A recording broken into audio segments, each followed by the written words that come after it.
Good afternoon. Welcome to the October 6th formal City Council meeting for the Phoenix City Council. I will call the meeting to order. Will the clerk call the roll?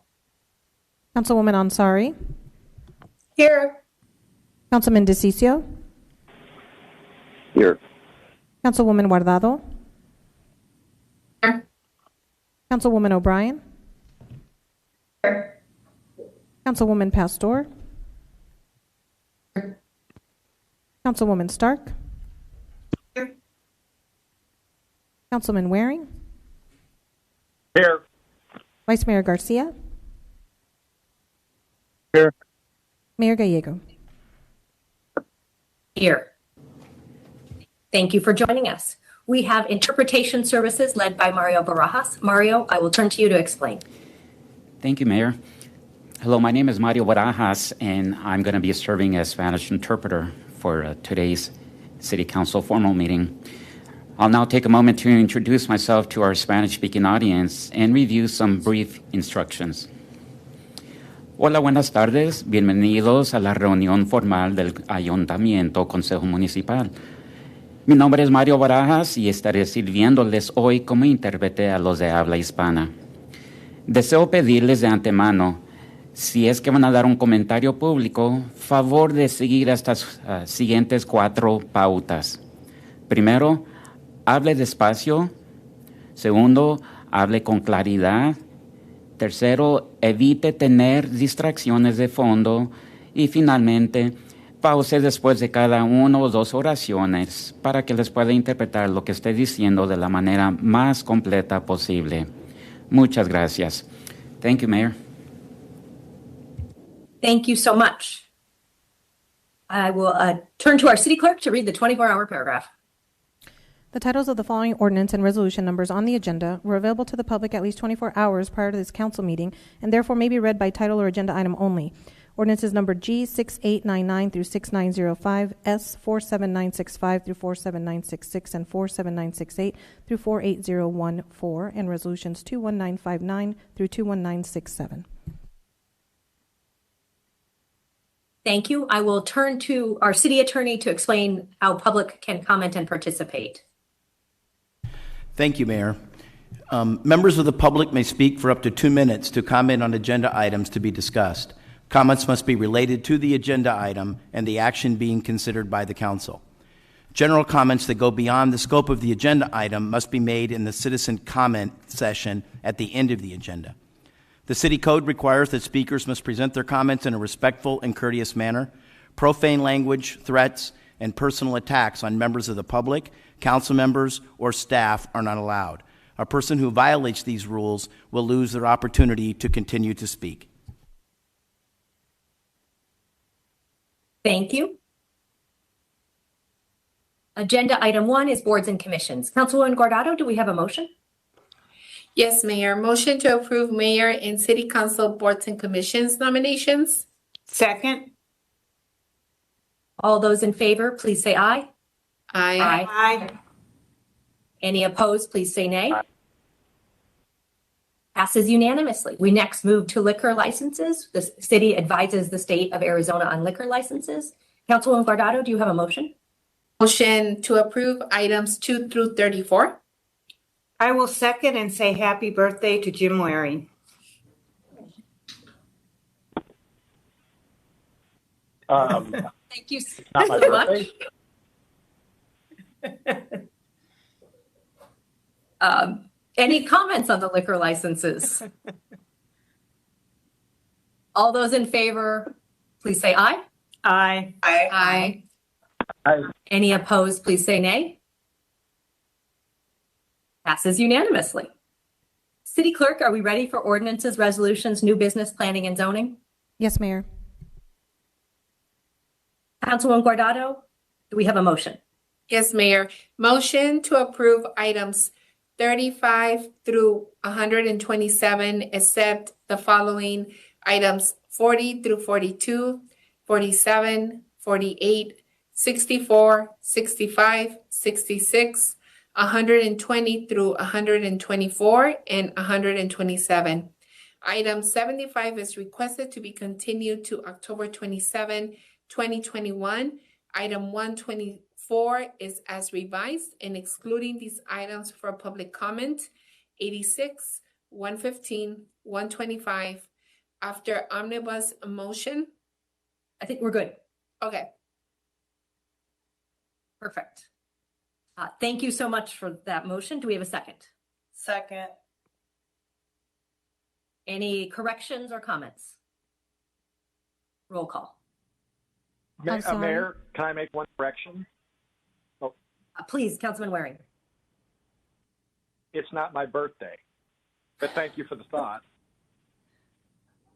Oh, Mayor. what's the birthday sign doing in your office? We'll talk I later. don't know. I don't think we have one, but in any case, I don't want to take out any more time. I just thought I'd make that point since people are texting me lots of congratulations. So thank you. Mayor, Councilwoman Pastor. I missed the part. Did item 64, I have a conflict for item 64. Yes, Councilman Guardado did hold that one back. Thank you. All right. Roll call. Ansari, Yes. DeCiccio, Yes. Guardado, Yes. O'Brien, Yes. Pastor, Yes. Stark, Yes. Waring, Yes. Garcia, Yes. Gallego. Yes. Passes 9-0. All right. Councilwoman Guardado, do you have a motion on the order of the meeting? Yes, Mayor. I make a motion to suspend the rules and take item 127 out of order. Second. We have a motion and a second. This vote will be on the order of the meeting. All those in favor, please say aye. Aye. Aye. Aye. Any Aye. opposed, nay? That passes unanimously. We will now hear item 127. Thank you, Mayor. Councilwoman O'Brien? Thank you, Mayor. As we enter our 20th month of being in a nationally declared pandemic, there are a couple of things which are clear. We are making great strides to lessen the impact of this virus, but we will not get rid of it entirely and must learn to go about our pre-pandemic daily lives the best we can, armed with the knowledge and medical advice provided to us. The city has done a commendable job at following CDC guidelines and making sure the safety and well-being of all our residents remains top of mind. This discussion today is about remaining consistent in our regulations across the city. Currently, our outdoor parks are closed to out-of-state competitive tournaments, while our convention center and theaters remain open to out-of-state events and visitors. Since June, our indoor convention center has held 4 national events for youth sports and competitions. Just last week, our Maryvale Baseball Stadium hosted 2 international baseball teams, filling the stands with people of all ages. While CDC guidelines are clear, with the current mitigation protocols the city has in place, the safest place for our kids to be is outside playing. Initially, I wanted this to be a discussion about fully reopening our parks with no limitations. However, as I said on the campaign trail, in order to get things done and make sure everyone can agree, compromises have to be made. Currently, vaccinations are available to all individuals aged 12 and older. Soon, a vaccination will be approved for those aged 5 to 11, should parents make the choice to vaccinate. Which is why the motion I'm making today is to reopen our parks to out-of-state tournaments for sport teams with kids aged 12 and older participating, and then a week after the FDA approves the COVID-19 vaccination for kids aged 5 to 11, that we fully reopen our parks to all out-of-state tournaments. Second. Thank you. We have a motion and a second. We do have about 5 members of the public, or 6, to comment. So I will begin with members of the public. If our staff could call those names?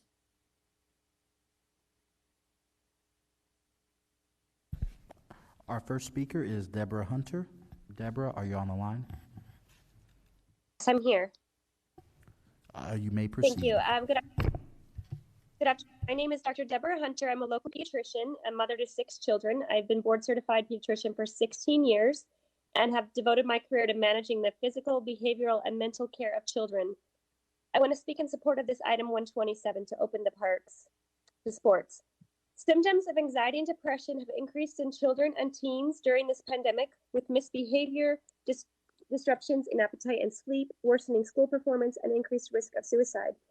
In a meta-analysis of 29 studies published in the Journal of American Medical Association, including over 80,000 youth globally, the prevalence of child and adolescent depression and anxiety symptoms have doubled during COVID-19, especially in adolescents and girls. Emergency room visits for suspected suicide attempts among girls between the ages of 12 and 17 have increased by 26% during summer of 2020 and by 50% during winter 2021, compared to the same periods in 2019. These numbers are published by the researchers from the U.S. Center for Disease and Control and Prevention. Mental health experts in psychiatry and behavioral science pediatrics are very concerned about how the disturbances in our social rhythm significantly increase the risk of the development of major depressive episodes. One such physician, Dr. Timothy Sullivan, states that we need to be way more concerned about the accumulating emotional burden caused by the effects of the pandemic on our habits and social interactions, especially for children and adolescents, for whom social interactions and peer involvement are crucial, both for their healthy development and their emotional well-being, close quote. Children and adolescents who do contract the COVID-19 virus typically have mild to no symptoms at all, and those that are more ill, requiring hospitalization, are those with underlying medical conditions. According to the CDC data, the overall mortality rate of infected children ages 5 to 17 is 0.0001%, and the U.S. deaths to date in children account for only 0.007% of COVID deaths. Our next speaker is Courtney. Oh, Mayor, I have a couple of questions. Please, Councilwoman O'Brien. Thank you. Thank you, Dr. Hunter, for being with us today. Do the current CDC guidelines prevent any domestic travel through our country? Any what? Do the current CDC guidelines prevent any domestic travel through our country? Not that I know of. They just require masks by TSA guidelines, right, through the CDC. Thank you. Masks on buses and... Okay, appreciate that. And what do our current CDC guidelines say about being outside versus being inside? It is better to be outside. Wonderful. Thank you so much for your testimony today. Thank you. Our next speaker is Courtney Kosar, followed by Lori Lee. Courtney, are you on the line? I am. Can you hear me? Yes, we can, and you may proceed. I am. Great. Thank you. Thank you all for your time. My name is Court Koshar, and I'm a MD and a physician anesthesiologist and a business owner here in Phoenix. And I've been practicing for over 18 years. And I also studied molecular biology, virology, RNA, DNA, and PCR as an undergraduate in molecular biology. During the COVID pandemic, I've had the opportunity to work in both the intensive care setting specifically and with COVID patients as they came to the operating room emergently. So I am very aware of this disease and what's involved and how perilous it was and can be. And I understand the fear that's driven much of the policy that where this policy came into effect. But I do want to speak in support of this bill and the opportunity to change that, because as we all remember, the phrase 2 weeks to reduce the spread of the curve is turned into 18 to 20 months. So I think it's time that we kind of get back to logic. And the truth is that restrictive policies like this are really only damaging to children. As Dr. Hunter just spoke, that really their mental health is being put at risk, and that they would be much better off to be getting exercise, getting outside, being able to get into shape.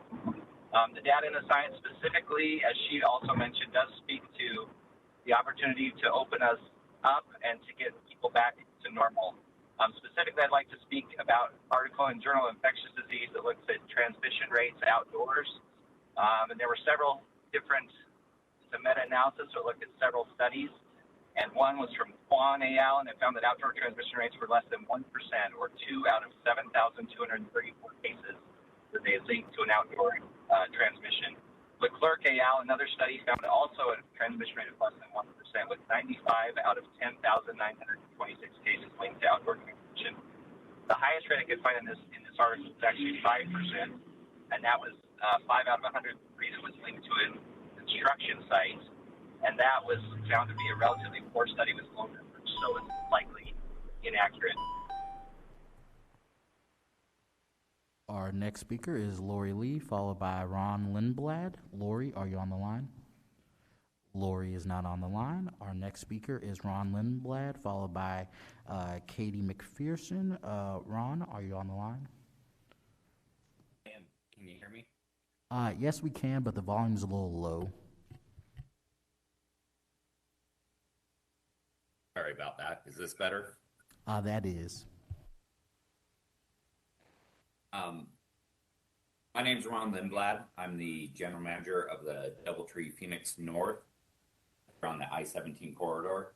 So thank you, councilmen and women and honorable mayor for letting me speak. I'm asking that the sports fields be reopened to the state, to out-of-state tournaments and play as soon as possible. The toll this is taking on all the hotels along the I-17 corridor is devastating. My hotel alone has already had $420,030 in definite bookings between July of 21 and January of 22 cancel. This affects us and all the businesses around us. The city lost out on $52,797 in tax revenue from these cancellations at my hotel alone. That does not take into consideration any of the incremental revenues that the city makes from these out-of-state teams that come in. Right now, if we do not open fields, we are slated to lose another $72,412 in confirmed bookings by the end of this year, and the city will lose out on $9,102 in tax revenues, as well as, again, the increment. Most of these cancellations have moved to this state-of-the-art Mesa Sports Complex. In the long run, it will be harder for us to move them back to the I-17 corridor if we do not open the fields as soon as possible. The I-17 corridor already is struggling as the business travel has not come back, and we rely on these sports teams to keep our doors open. It does not make sense that our indoor convention center is open, our indoor arenas are open, but outdoor parks and recreation is not open for out-of-state guests. The guests are coming here to the state anyways. They're just going to other cities now. We're struggling along the I-17 corridor and need the city to step up and support us before hotels close. Our next speaker is Katie McPherson, followed by Michael Roca. Katie, are you on the line?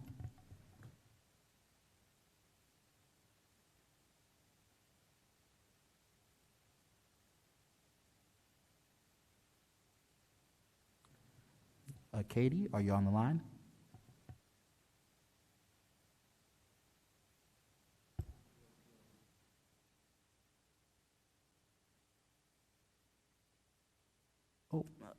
So you don't have audio, Katie. If you can turn that on, maybe we can hear you. All right. Katie's having technical difficulty, so our next speaker is Michael Roca.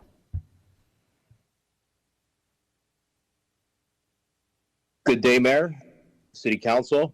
This is Mike Roca from Rated Sports. We operate a few events in the city of Phoenix, and our whole position is to have these fields open to out-of-state play. We've been affected by COVID for the last year and a half. March 2020, our events had to pretty much come to a close within a week and a half from kickoff. Rolled into Thanksgiving successfully and safely. We were able to kick that event off. March, the fields opened, but only to local play. We then again had to pretty much go to plan B and direct traffic 2 fields facilities outside of the city of Phoenix, and that impact was felt by majority of hotels. Heading into our Thanksgiving weekend for November, we are looking to bring in a large amount of out-of-state teams, and the purpose of this event is to drive the economic piece for your hotels and your businesses locally. It is important that we open up the fields safely, and the current events that are going on that are using city parks for local play are still accepting out-of-state teams that are commingling at fields that are 8 minutes down the street within Scottsdale, Mesa, and surrounding partnering cities. I ask that we come to some type of compromise on opening these fields for out-of-state play heading into the fall. There is a lot of business being moved out, and as we continue to keep these doors shut, it will have a trickle effect going to 2022, where these event holders are now looking at other cities and states to run events. Our next speaker is Lori Lee. Lori, are you on the line?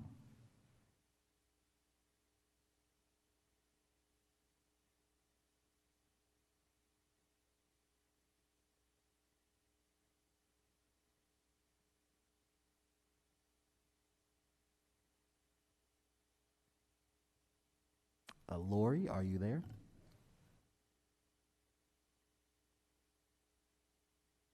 Lori is not on the line. Katie McPherson, are you on the line? I am. Can you hear me? Yes, we can, and you may proceed. Sorry about that. Technical difficulties. Good afternoon, Mayor Gallego, esteemed council members. My name is Katie McPherson. I am a mother of 4 in the city of Chandler. I also serve as a youth mental health advocate on suicide prevention as well as digital wellness. I'm calling in today because I am in support of sports and parks reopening for our students.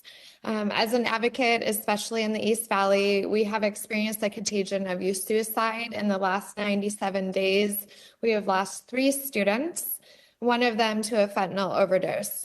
We are currently in a public health crisis, both youth mental health crisis as well as an opioid crisis. And I believe that students being involved in their activities and being able to travel and being able to be with each other safely under guidelines under the CDC is extremely important. As mentioned by Dr. Hunter, we've seen an increase in anxiety and depression. There was a news piece by ABC 15 the other day about Phoenix Children's Hospital declaring almost a state of emergency, as the state of Colorado has done as well. We are seeing an overflow in our ER departments, and in the county of Maricopa, we only have 225 adolescent beds, and every night they are on a wait. And so I'm just asking that we go back to basics, and those basics are the 4 pillars of early childhood development: nature, movement, connection, and physical touch safely under the guidelines given. Thank you so much for your time. Mayor, I have a couple questions. Thank you, Councilwoman O'Brien. Thank you. Katie, thank you for getting back on. Can you explain or help us better understand the benefit that our children receive from the mental and physical participation in competitive regional team sports? Well, I think one of the best things for youth, no matter what age you are, is having a purpose bigger than yourself. And when you're part of a team, it just gives you a sense of purpose. And right now, it's really difficult to find a sense of purpose when, you know, I'm going to be really honest, the adults in the room are struggling to find their purpose too. And so whenever we can connect students with each other and have peer-to-peer support, we see things like school attendance rise, discipline goes down, nurse office visits go down, and there's a general sense of community. Wonderful. Thank you for your testimony today. Thanks. Mayor, that was our final speaker on that item. Thank you so much. We'll go now to council member questions and comments, beginning with Councilwoman Guardado. Thank you, Mayor. I appreciate the conversation. I appreciate the comments. I also would like to say that I agree that we need to be able to do this in the most responsible way as possible. I think as a city, you, Mayor, have led us to making these decisions in the most responsible way possible. Every time we've made a big decision like this, we've brought we've brought a ton of people together to be able to talk about these issues. I know there is a motion on the table right now, correct? Yes, Mayor, that is correct. Councilwoman O'Brien. Right. So then given, that we've always done the right thing and talked with professionals on how we've opened up and how is it that we do things the right way. And I do believe I have two young children myself, a 5-year-old and a 10-year-old, and I completely understand it's been an awful year. It was an awful year having them behind the screen. My little one was in pre-K and now he's in kinder, and I see the difference on having them being able to go back to school and having them be able to go out and play outside. And then also, just to be clear, our fields are open. From what I understand, our fields are open for our children to come out and play. I do want at some point being able to welcome in tournaments and welcome everyone back to our wonderful city. But I do think that we need to do it the most responsible way possible. So I would like to make a secondary motion to continue item 127 to the formal council meeting on October 27th to allow time for council members to receive guidance from public health experts to determine how best to allow out-of-state sports tournaments to safely return to city sports fields. I'll second that. Thank you. We have a motion and a second. So by council rules, we will take the vote on the substitute motion. And if that passes, that would conclude the item. If it does not pass, we would then go back to the original motion. We will continue with council member comments. Councilwoman Ansari. Yeah, I just want to add, I also fully recognize the impact that the pandemic has had on young people, especially children, as well as the benefits that sports can bring and being on a team. And I played soccer myself and participated in many local and out-of-state tournaments. So absolutely want to prioritize being able to bring in out-of-state tournaments. Just want to make sure that we have, as council members, a little bit more time to discuss with health professionals and doctors. And I know, prior to when I began on council, council heard directly from experts in the field to make such decisions. So I think that little bit of extra time will be helpful so that we can make the right decision for the city. Thank you.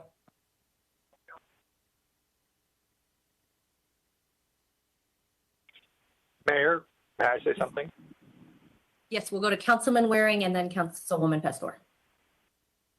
Thank you. Mayor, I just think for decisions like this, parents are capable of deciding for themselves whether they want to participate in tournaments or what have you. It's basically the same comments. I won't regurgitate it all from, I think it was last November we had this discussion. I just think at this point, people pretty much know what they're getting into.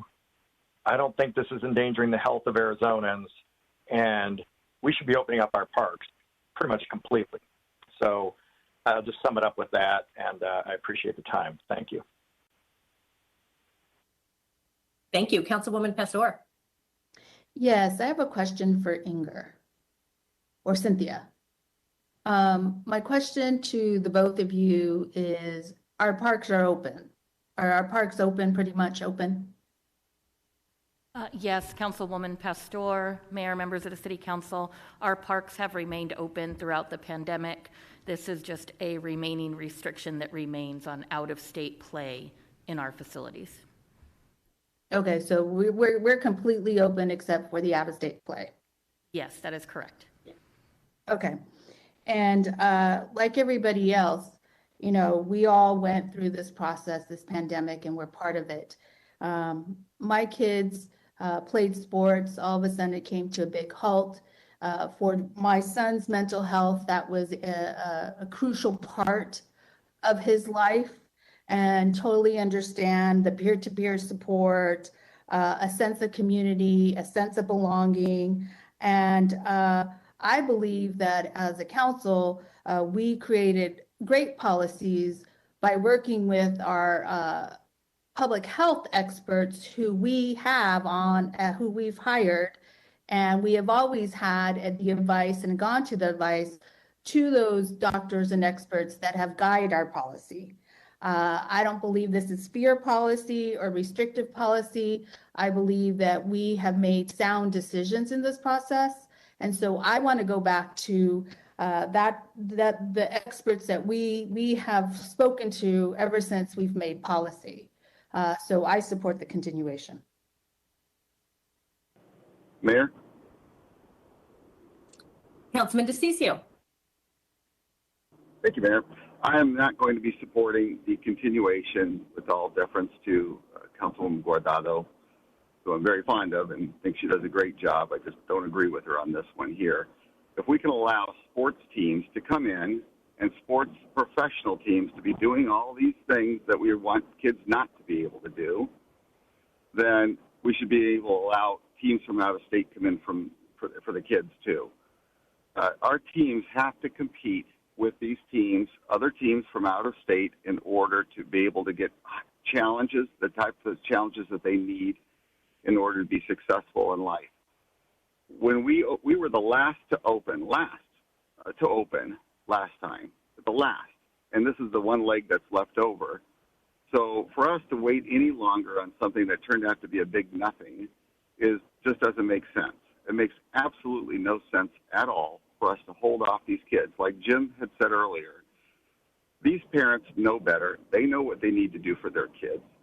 And a lot of these parents are coming in from areas that are even more restrictive than Arizona. So I just don't get it. I don't get why we're even holding back on anything at this point with these children. They need to be outdoors. They need to be competing. They need to get back to a sense of normalcy, just like everyone else needs to be able to do at this point. They need to get back to normal. And the sooner we get back to normal for them, the sooner everything's going to be better off for them. So I'm going to be opposing this continuation. I think we need to vote on it. There's nothing that's going to come out that we don't already know, that we haven't already heard. We've been at this for many, many, many months, and there's nothing here that we're going to find out that we haven't found out before. Thank you, Mayor. Thank you. Mayor, can I say Councilwoman something O'Brien. else? Okay, well, we will, we'll first go to Councilman O'Brien and then Councilman Waring. Thank you. Yeah, thank you. Ed, can you tell me, when we opened the convention center, did we, to our conventions to come in, did we receive medical advice? Mayor, Councilman O'Brien, I am going to ask Bob Fingerman, who is here on behalf of the Convention Center, to answer your question. Bob? Thank you, Mayor, members of council. When we reopened the Convention Center, we resided with a recommendation of the CDC guidelines. So we didn't seek additional outside guidance from any medical experts on that. You just followed the CDC guidelines. Mayor and members of council, we did participate in the city's special event committee process.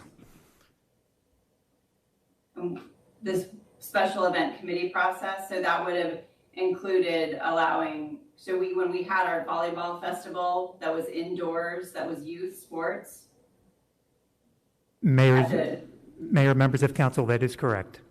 Those events would have gone through the special events committee process. Including the baseball game at Maryvale Stadium. Councilman O'Brien, I don't believe that we had that. I don't think we are doing that special events committee process any longer. What was the time when we stopped doing that? I think we stopped that in March, yes.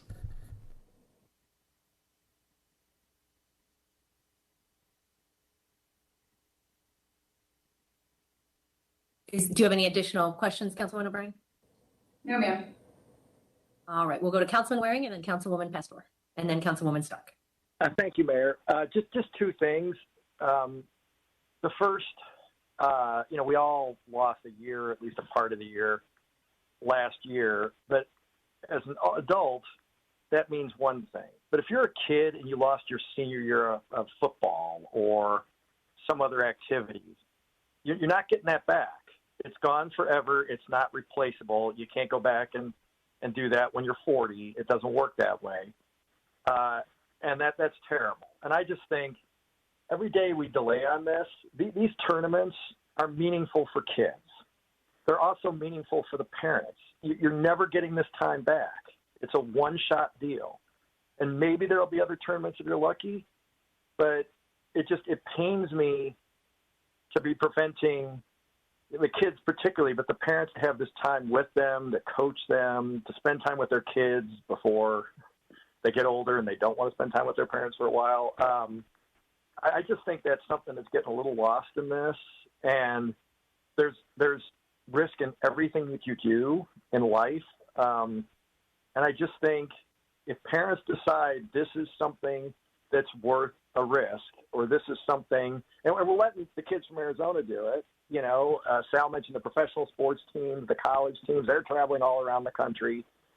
I mean, at some point, we're inviting professional teams here. They're coming here. Some of them are playing in Phoenix. Some are playing in Phoenix facilities. The stands are packed. But we're going to limit, rather arbitrarily, this one activity. I don't know how that makes sense. Second thing, there is business attached to this, too. Not only are we hurting the kids from out of state who want to come here, but we're also, to my mind, hurting, businesses in our city. Our competing cities are allowing this and undoubtedly recouping a lot of the hotel and restaurant money and travel money that comes with it. So, that's not something we want to do either. Tourism is a valuable component of our economy. And those are two things that I just don't think we should be just sort of blithely, maybe would be the word, ignoring when we're allowing all kinds of really identical activities at the same time. I can see why those hoteliers and restaurateurs and then also the parents who want to travel here are like, what the heck? So I just think it's time to let parents and individuals make these decisions, let businesses get back to being business. And as soon as possible, not 2 weeks or 2 months from now, we should be doing that now. We can't make up the stuff that's been lost. And I talked about this last November, so I've been consistent on this issue. But here we are now, almost a year later, because I think that discussion was in November of last year. Can't make up for lost time, but going forward, we can change, and I think we should today. Thank you.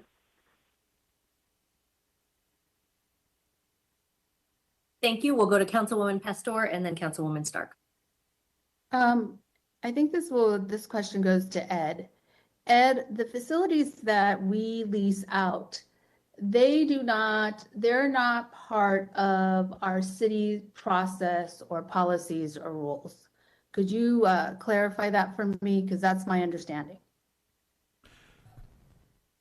If I understand correctly, so the things like Maryville Baseball Stadium or the Footprint Center. Maryville Baseball Stadium, Papago, the arena. Yes. All of those areas. Right. So after May of this year, we did not do the review process. I don't think we ever this year had the facilities that are leased by other people, as you mentioned, have to go through that process because of some governor's orders. So they were left to the management of the lessees, the Brewers or the Suns or the ASU of the world. Mm-hmm. So they did not go through our city process. Initially they did, but after some executive orders from the governor, they did not. And so our process continued under our guidance of city buildings, city parks, senior centers, everything that was under the cities, that's the guidance that we gave and created policy for. Correct. And that's why, Okay. and Councilwoman, to your point, that's why we're here, because the council gave specific policy direction about the parks.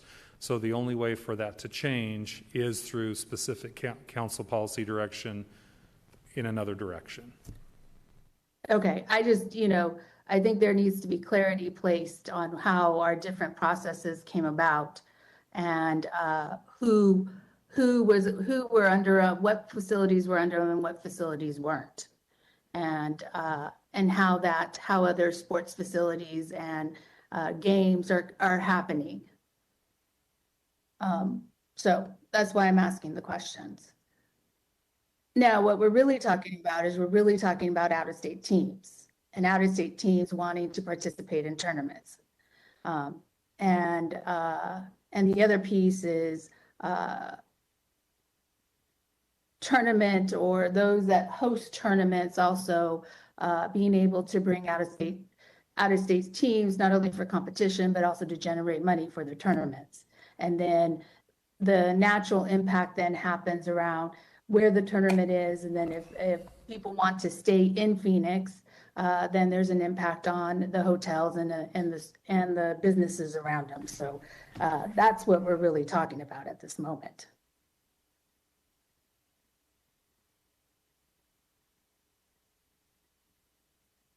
Thank you, Councilwoman. We'll go to Councilwoman Stark.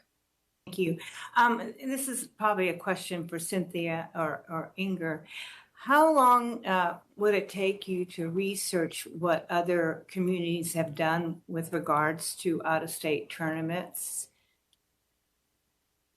Councilwoman Stark, Mayor, members of the City Council, we have done some preliminary research on that exact topic. From what we have found, Phoenix is the only city currently in Arizona that is not allowing out-of-state teams to play in city facilities for tournaments. We looked across the country at some larger cities, and so far we have found that the city of Los Angeles is the only larger city in the country not allowing out-of-state teams as we are currently. So I guess, would you be comfortable if we sought some advice from our consultants, our health consultants, and then be able to come back with a plan by October 26th? Mayor, Councilwoman Stark, members of the City Council, if that is what we are directed to do, we'd be more than happy to take that opportunity to do so and come back with additional information. I can appreciate that. And yes, we have, as we reopen different facilities, we always ask for some type of plan from the staff so we could get comfortable with it.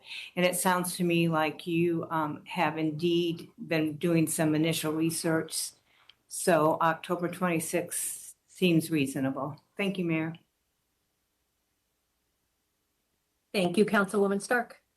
Any additional council comments? Okay, then we'll begin with a roll call on the motion to continue the item to our next formal council meeting. Ansari. Ansari. Yes. DeCiccio. No. Guardado. Yes. O'Brien. No. Pastor. Yes. Stark. Yes. Waring. No. Garcia. Gallego. Yes. Passes 6-3. Thank you. We now move to items 40, 41, and 42, which are all related to partnerships with our employee groups. I'll turn to Councilwoman Guardado. Thank you, Mayor. Motion to approve items 40 through 42. Second.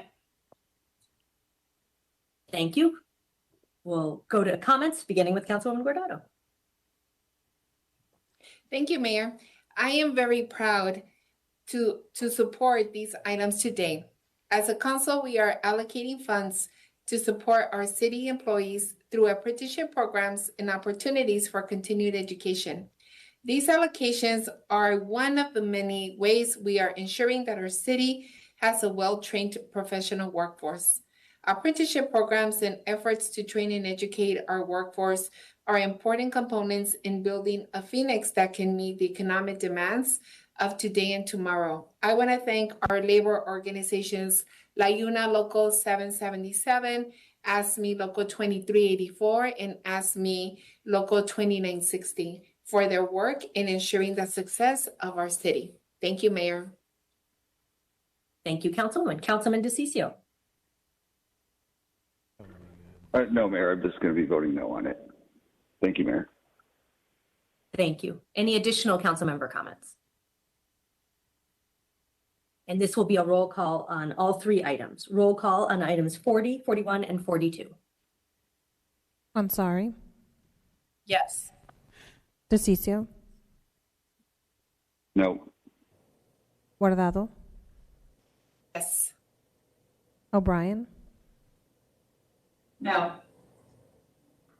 Pastor, Yes. Stark, Yes. Waring, No. Garcia,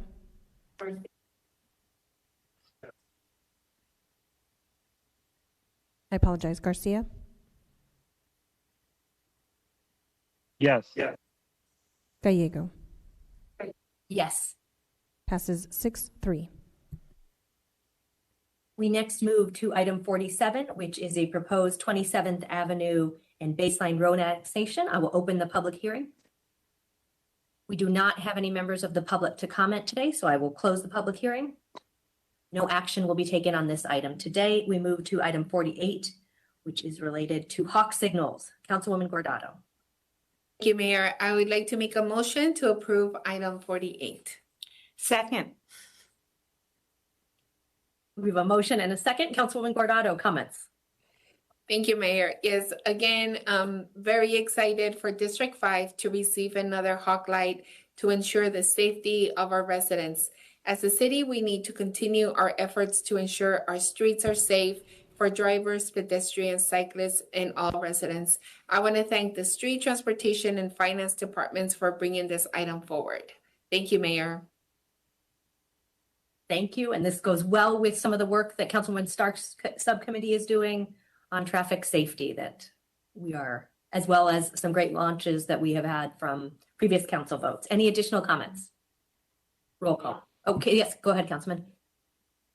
Thank you, Mayor. I'm also really excited that we're bringing this hawk to District 8. Very excited and especially thankful to Dana Burns and Tawana Brunson, who worked really hard in their community to make sure to advocate and that the Broadway Heritage neighborhood and the community down Broadway gets the support. So I just wanted to shout them out. Thank you, Mayor. Thank you, Vice Mayor. Roll call. Ansari, Yes. DeCiccio, Yes. Guardado, Yes. O'Brien, Yes. Pastor, Stark, Yes. Waring, Yes. Garcia,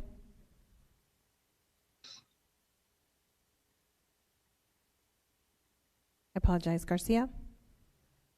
Yes. Thank you. Gallego. Yes. Passes 9-0. We next go to item 64, which is the Collide Arizona Events Programming Sponsorship in partnership with the Community Colleges Foundation. Councilwoman Guardado, do we have a motion? Motion to approve item 64. Second. We have a motion and a second, and noting that Councilwoman Pastor earlier noted she will not be participating in this vote. It's an exciting partnership that will really help our business ecosystem. Any additional questions or comments? Roll call. Ansari, Yes. DeCiccio, No. Guardado, Yes. O'Brien, Yes. Stark, Yes. Waring, No. Garcia,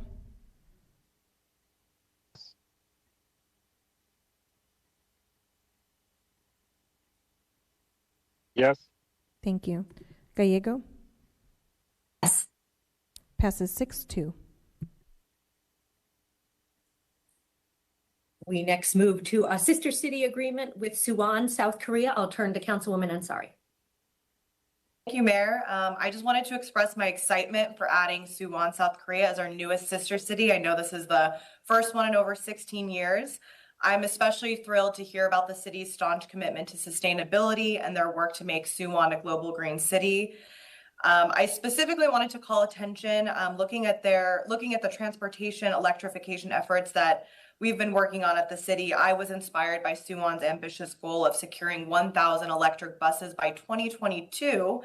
And they have an experimental car-free month where 1,500 cars were removed from the congested streets by 4,343 residents who volunteered to do so. So I'm very much looking forward to discussing and learning from Suwon and their sustainability goals. So just a huge congratulations to city staff and the mayor, who I know have worked incredibly hard to bring about this partnership. Would you like to make a motion? Sure, I would. With that, I will move to approve item 65. Second. A motion and a second. Should this motion be successful, we are very much looking forward to welcoming delegations from Suwon and a robust partnership. Thank you to the Sister Cities Commission for their work on this and our Korean committee who have also been so helpful, our Korean community. Thank you. Look forward to supporting this motion. Any additional comments? Roll call. Ansari, Yes. DeCiccio, Yes. Guardado, Yes. O'Brien, Yes. Pastor, Yes. Stark, Yes. Waring, Yes. Garcia, Gallego. Yes. Passes 9-0. Our next item is item 66 related to the city opening a trade office in Hermosillo. Councilwoman Guardado. Thank you, Mayor. A motion to approve item 66. Second? Councilmember comments. Mayor. Councilwoman Guardado. Thank you. I am very happy to support this item today. I want to thank Chris Mackey and her entire team in our community and economic development department for their work on this item and all their efforts to ensure our relationship with Mexico continues in the future. Everyone has worked really hard. I know that it's been a huge struggle ever since the pandemic hit us, and I'm very, very excited that we're finally going to be able to open up this office, and that will continue, and we'll making sure that relationship continues to flourish. Thank you, Mayor. Thank you. And a big global month for our city. We will also be welcoming a delegation from Hermosillo. Additional comments? Roll call. Ansari, Yes. DeCiccio, Yes. Guardado, Yes. O'Brien, Yes. Pastor, Yes. See. Stark, Yes. Waring, Yes. Garcia, Woo! Yes. Gallego. Passes 9-0. We next move to item 86, which is related to the city's non-standard crosswalk markings and Phoenix Raceway. Councilwoman Guardado. Motion to approve item 86. Second. We have a motion and a second. We do have one member of the public to testify on this item. Carly, the floor is yours.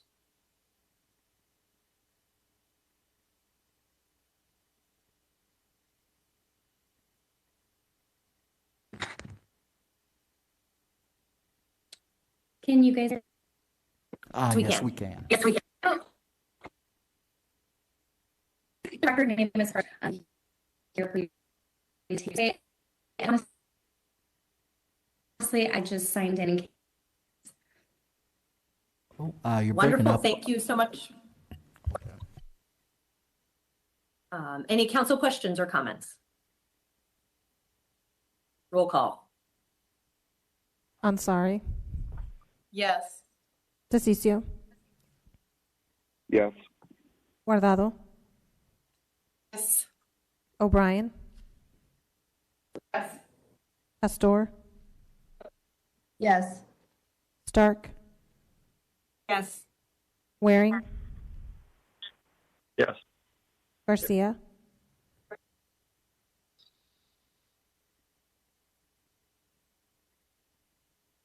I apologize, Garcia. Yes. Thank you. Gallego. Passes 9-0. We next move to item 115, which is zoning at 51st Avenue and Baseline in Council District 7. I will turn to Councilwoman Ansari for a motion. Thank you. I move to approve item 115. Again? We have a motion and a second. We do have one member of the public to comment on this item. Mark Rodriguez, the floor is yours. Hello, Mayor Kate Gallego and everybody at the Phoenix City Council, Mayor KG and PHXCC. It's good to hear from all you guys again. Ever since I went to your city hall yesterday because you gave me that certificate, Mayor KG. And I'm just here about the 51st Avenue and Baseline. We have like 2 grocery stores, a bunch of fast food joints, and a tire companies and a Dollar Tree and all that stuff. It's because I heard they made a big old tires because it's kind of cool that they built it. And I'm wondering that building then a burger place and all that other stuff because they're building like everything and all that stuff, including everything here on 51st Avenue and Baseline. It's because I want to give you guys a shout out. Yasmin Ansari, Betty Wangado, Jim Waring, Laura Pastor, Deborah Stark, Ann O'Brien, and you, Mayor Kate Gallego, and Sal DeCiccio. I know you're listening to me. I'm not a fan of you, but I want to meet you in person. But, oh, you too, Jim Waring, and because I want to meet you in person as well one of these days. And I also, you can give me like questions and all that stuff because I love asking questions with you guys because, especially you, Yazzie, it's because I wanted to talk to you, all of you guys, and then I hope I'll see you guys real soon if I ever get the chance to see you guys again, even though my bus is going to change on October 11th for the fare pay up because the free ride's going to end this week because I'm going to miss giving the free ride with this bus. It's because, and my birthday's coming up on November 26th of 2021 on Friday, the Black Friday. It's because I like all of you guys. And thank you, Mayor, for giving me the certificate. And I hope you have a wonderful time. And you and your son and Betty, Jim, Sal, Yazzie, Carlos Garcia, and I almost forgot about Carlos Garcia because I like Carlos Garcia, and Deborah Stark and Ann O'Brien and Laura Pastor. Thank you for all. Have a great day. Let's go Voltron first! Thank you, Mark. Any additional comments? Roll call.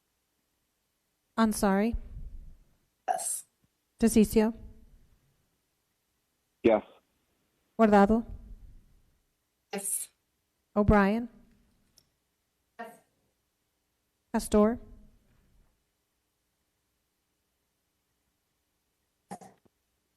Stark, Yes. Waring, Yes. Garcia, Yes. Gallego. Yes. Passes 9-0. Thank you. Item 120 is an item in Council District 6, an appeal of a hearing officer decision. I will open the public hearing. We have only one person registered to speak, the applicant, who is in favor of the item and available for questions if anyone has questions. Hearing none, I will close the public hearing and turn to Councilman DeCiccio. Thank you, Mayor. We only have one applicant. We don't need a presentation on this either unless somebody really wants one. But this was, I have to give the applicant a lot of kudos here. we've had several abandonments in the area, and this one was very difficult, and he was able to get through it. You know, you did an amazing job of working with your neighbors, working with the group. This is what we want to see in the city of Phoenix. We want to see people be able to work together. And I'm going to make a motion to approve it, Mayor. And I've got the motion right here. It's motion to overturn the hearing officer's decision and approve the abandonment request with the stipulations outlined in the preliminary abandonment staff report dated May 13, 2021, with the deletion of stipulation number 4. Second. We have a motion and a second. Any additional comment? Roll call. Ansari, Yes. DeCiccio, Yes. Guardado, Yes. O'Brien, Yes. Pastor, Yes. Stark, Yes. Waring, Yes. Garcia, Yes. Gallego. Passes 9-0. Items 121 and 122 are companion cases. We will hear them jointly. I will open the public hearing for the northwest corner of 34th Way and Bell Road. We do have 2 people to comment. Each of you will have 2 minutes. We'll begin with Blake Marshall, followed by Ben Tate.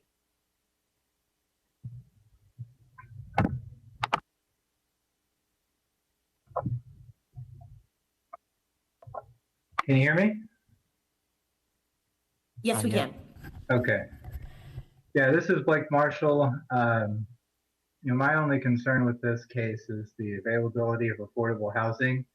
I've been following this since I first saw an article about the Harkins Theater being closed and replaced by these supposed luxury apartments. So my idea was that some of these apartments would be available for housing vouchers, things like that. But I'll just refer to the nearly 50 comments against building these apartments by the residents in the area. So, if you vote to pass this, keep that in mind, and also understand, more of these luxury apartments aren't going to help with the affordable housing problem that we have in Phoenix. So just keep that in mind. That's all I have.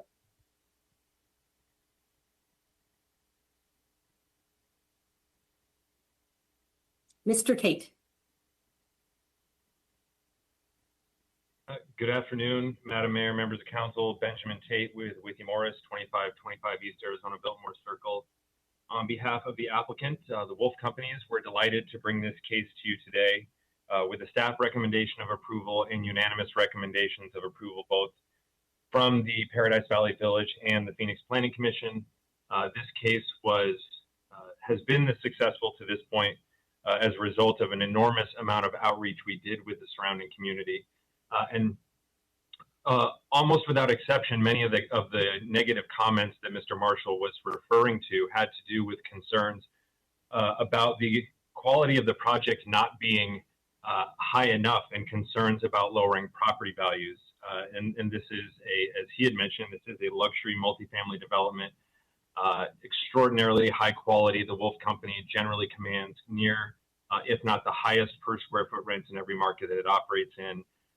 And so this was very much designed and coordinated with the members of the community with an extraordinary amount of outreach. So I have a presentation, but given the merits of the project and where we stand with the recommendations of approval, I'd also just be happy to answer any questions the council may have. Wonderful. And staff, do we have anyone else to speak? No, we do not. All right. Mayor, may I ask We will a close the question public- of Mr. Stevenson? Please do. Thank you. So, Alan, there was reference, I think the number was 50 people against this project, but I haven't heard from anybody against this project. in quite some time. I didn't hear from 50 people, but I did hear from a few at the beginning. I spoke with them. The applicant went out and did, what they're supposed to do. They go work with the neighbors to try to make it more palatable to them. And I have not heard anything since. I think you told me there was one person, Mr. Marshall, who went to the Planning Commission. So what I took away from this is the people who, and I'm very familiar with this theater in this neighborhood. The theater is closing. It's not going to be a theater anymore. That's my old neighborhood. I lived right down the street, and I used to go to that theater. So I've now participated in the zoning extinction of both my LA Fitness over at Scottsdale and Thunderbird, and now also a theater I used to enjoy.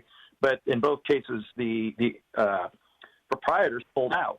You can't make it stay a theater. You can't make the place stay a gym, even if people are happy with the status quo. If nobody else wants to fill that void, then they don't.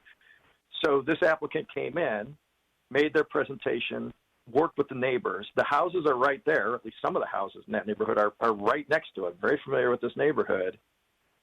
So the people who live right next to it, who were unhappy, it sounds like, I don't want to put words in your mouth, are not unhappy anymore. But Mr. Marshall, who lives, a mile or two away, is the one person we're hearing from. Am I interpreting this data correctly? Mayor, Councilman Waring, you are correct. Staff did hear early on from some of the more immediate neighbors, but as the applicant continued to work with them to address some of the design issues, to assure them of the quality and work on some step back issues related to height closer up to the neighborhood, they won immediate neighborhood support by and large and were approved unanimously at the Paradise Valley Village Planning Committee for both the general plan amendment and the zoning case. Okay, and I don't think the applicant overstated the concerns that I remember. Some of it had to do with height and other things like that. But traffic, the more standard things we're all familiar with from cases. But it was, they wanted a higher quality product, which I think has been delivered. Not the other way around. Correct? Mayor, Councilman Waring, you are correct. Okay, as far as I can tell, the wishes of that neighborhood, in the absence of anybody from the neighborhood suddenly calling in and saying something different, have been respected in this process. It's a lengthy process. I know the applicant made concessions and spent a lot of time on this, so I'm going to be supportive. Thank you, Mayor, for the time.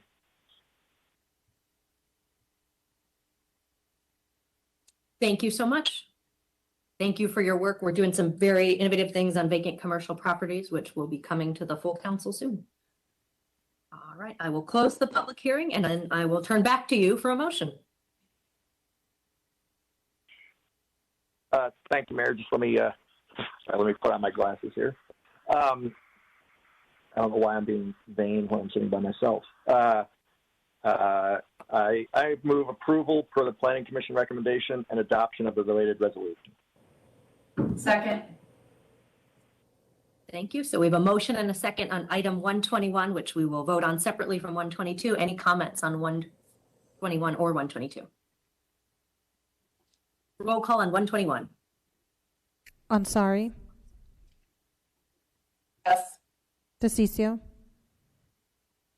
And congratulations to Jim and the zoning attorney and everybody else and Alan Stevenson and your entire team.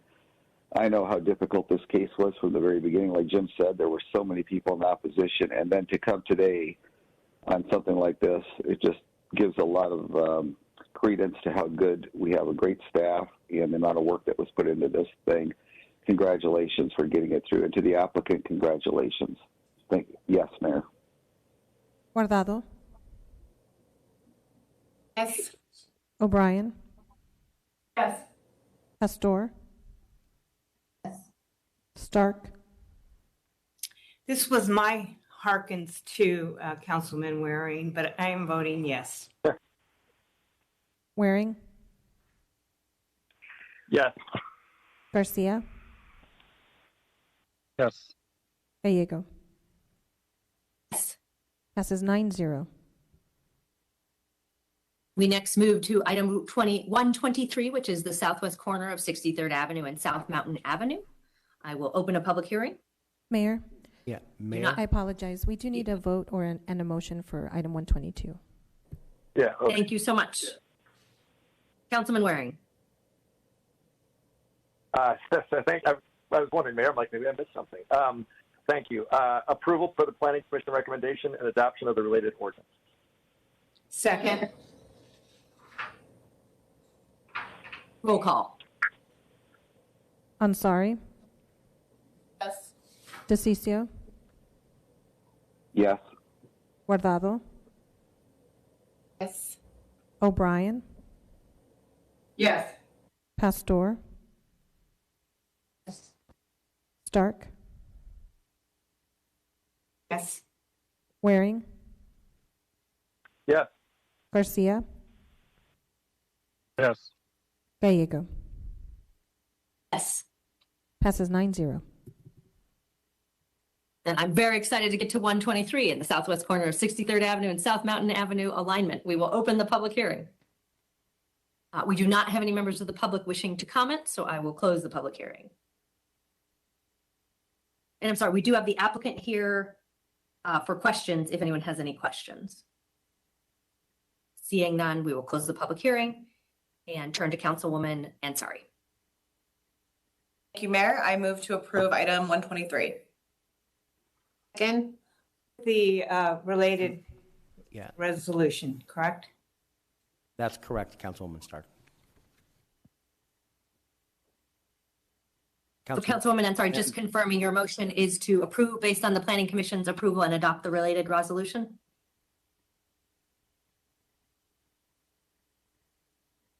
Yes, it is. Thank you. Wonderful. We have a motion and the second agrees with that? yes. Wonderful. Any comments? This is an exciting case that will bring some of the tech corridor we've been talking about in the South Mountain. And I really appreciate everyone who worked with the neighborhoods to address some of the things that they brought up and get us here today. Roll call. Ansari, Yes. DeCiccio, Yes. Guardado, Yes. O'Brien, Yes. Pastor, Yes. Stark, Yes.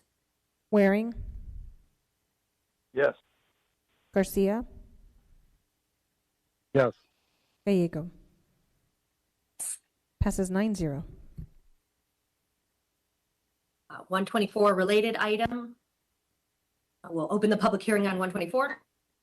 We do not have any members of the public except for the applicant, so I'll close the public hearing and turn to Councilwoman Ansari. Thank you. I move to approve item 124 as revised based on staff recommendation. Again, And adopt the related ordinance. And to adopt the related ordinance. A motion and a second. Any comments from staff or the council? Roll call on 124.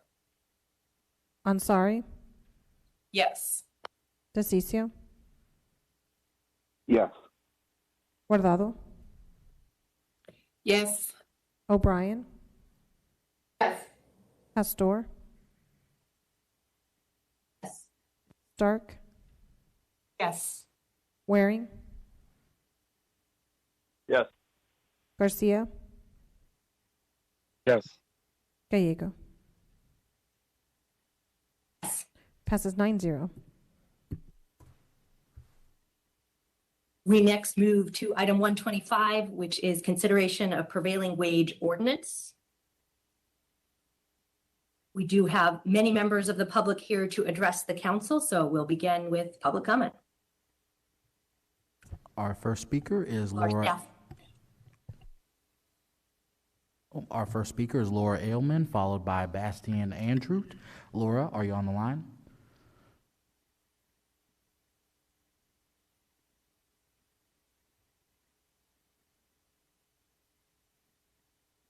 Laura, are you on the line? Laura is not on the line. Our next speaker is Bastian Andrew, followed by Paul Allen. Bastian, are you on the line? Yes, can you hear me? Yes, we can, and you may proceed. Good afternoon, Mayor Gallego and members of the City Council. My name is Bastian Androuet, and I'm a registered lobbyist with the City of Phoenix, speaking today on behalf of the Arizona Multi-Housing Association to oppose item 125 on today's agenda, a prevailing wage ordinance.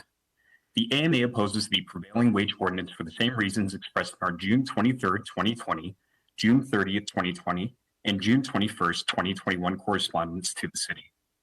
In the June 21, 2021 correspondence to the City, the AMA requested that in the event the 8-hour rule request was approved by the Council, stakeholder meetings be organized by the City. To the AMA's knowledge, no such stakeholder meetings were held. Nevertheless, the AMA expresses deep concern that this ordinance as drafted clearly conflicts with state law. ARS 34-321 provides in part that A, the public interest in the rates of wages paid under public works contracts transcends local or municipal interest and is of statewide concern. B, agencies and political subdivisions of this state shall not by regulation, ordinance, or in any other manner require public works contracts to contain a provision requiring the wages paid by the contractor or any subcontractor to be not less than the prevailing rate of wages for work of a similar nature in the state or political subdivision where the project is located. Moving forward with an ordinance that appears to openly violate state law would almost certainly invite litigation and is a waste of time and taxpayer money. Finally, the AMA reminds the City of the adverse impact on housing affordability that such an ordinance presents. In one prominent University of California, Berkeley study, researchers examined the effect of California's prevailing wage laws on construction costs of low-income housing. Their research noted the following, quote, "Since prevailing wage rates are almost invariably higher than market wages, the new law may significantly increase construction costs in affected projects, perhaps to the point that they will no longer be financially feasible. Econometric evidence based on micro data covering 205 residential projects subsidized by the California Low-Income Housing." Our next speaker is Paul Allen, followed by Ricardo Carlo. Paul, are you on the line? Paul is not on the line. Our next speaker is Ricardo Carlo, followed by Alberto Alvarez. Ricardo, are you on the line? Yes, can you hear me? Yes, we can, and you may proceed. Mayor and Council, my name is Ricardo Carlo. I'm the president of the Associated Minority Contractors of Arizona, and we oppose this Prevailing Wage Act for the mere fact that small businesses do not participate. Most of the small businesses don't participate in prevailing wage because of the amount of the burden that it creates administratively for them and keeping track of paperwork and also forms and everything else. But the mere fact is that they do not have the manpower in order to maintain that.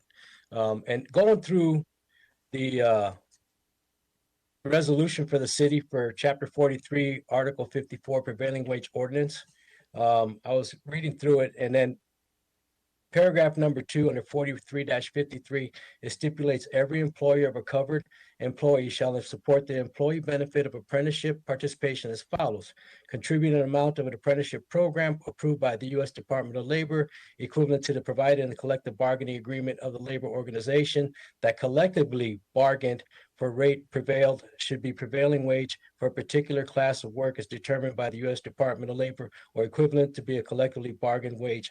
And item B, shall employ apprentices from a U.S. Department of Labor approved apprenticeship program for not less than 15% of the labor laws performed on the contract. I can honestly tell you that small businesses cannot afford to send all their people through apprenticeship programs because the mere fact that it is very costly, not only to them, having to pay them the regular labor and also having to pay for the apprenticeship program, which is left primarily to the employee if they want to get into an apprenticeship program and pay those fees themselves. So again, small businesses have difficulty in trying to make this happen. The other thing is, as far as who is part of the collective bargaining, are other associations that have apprenticeship programs considered to be part of that collective bargaining?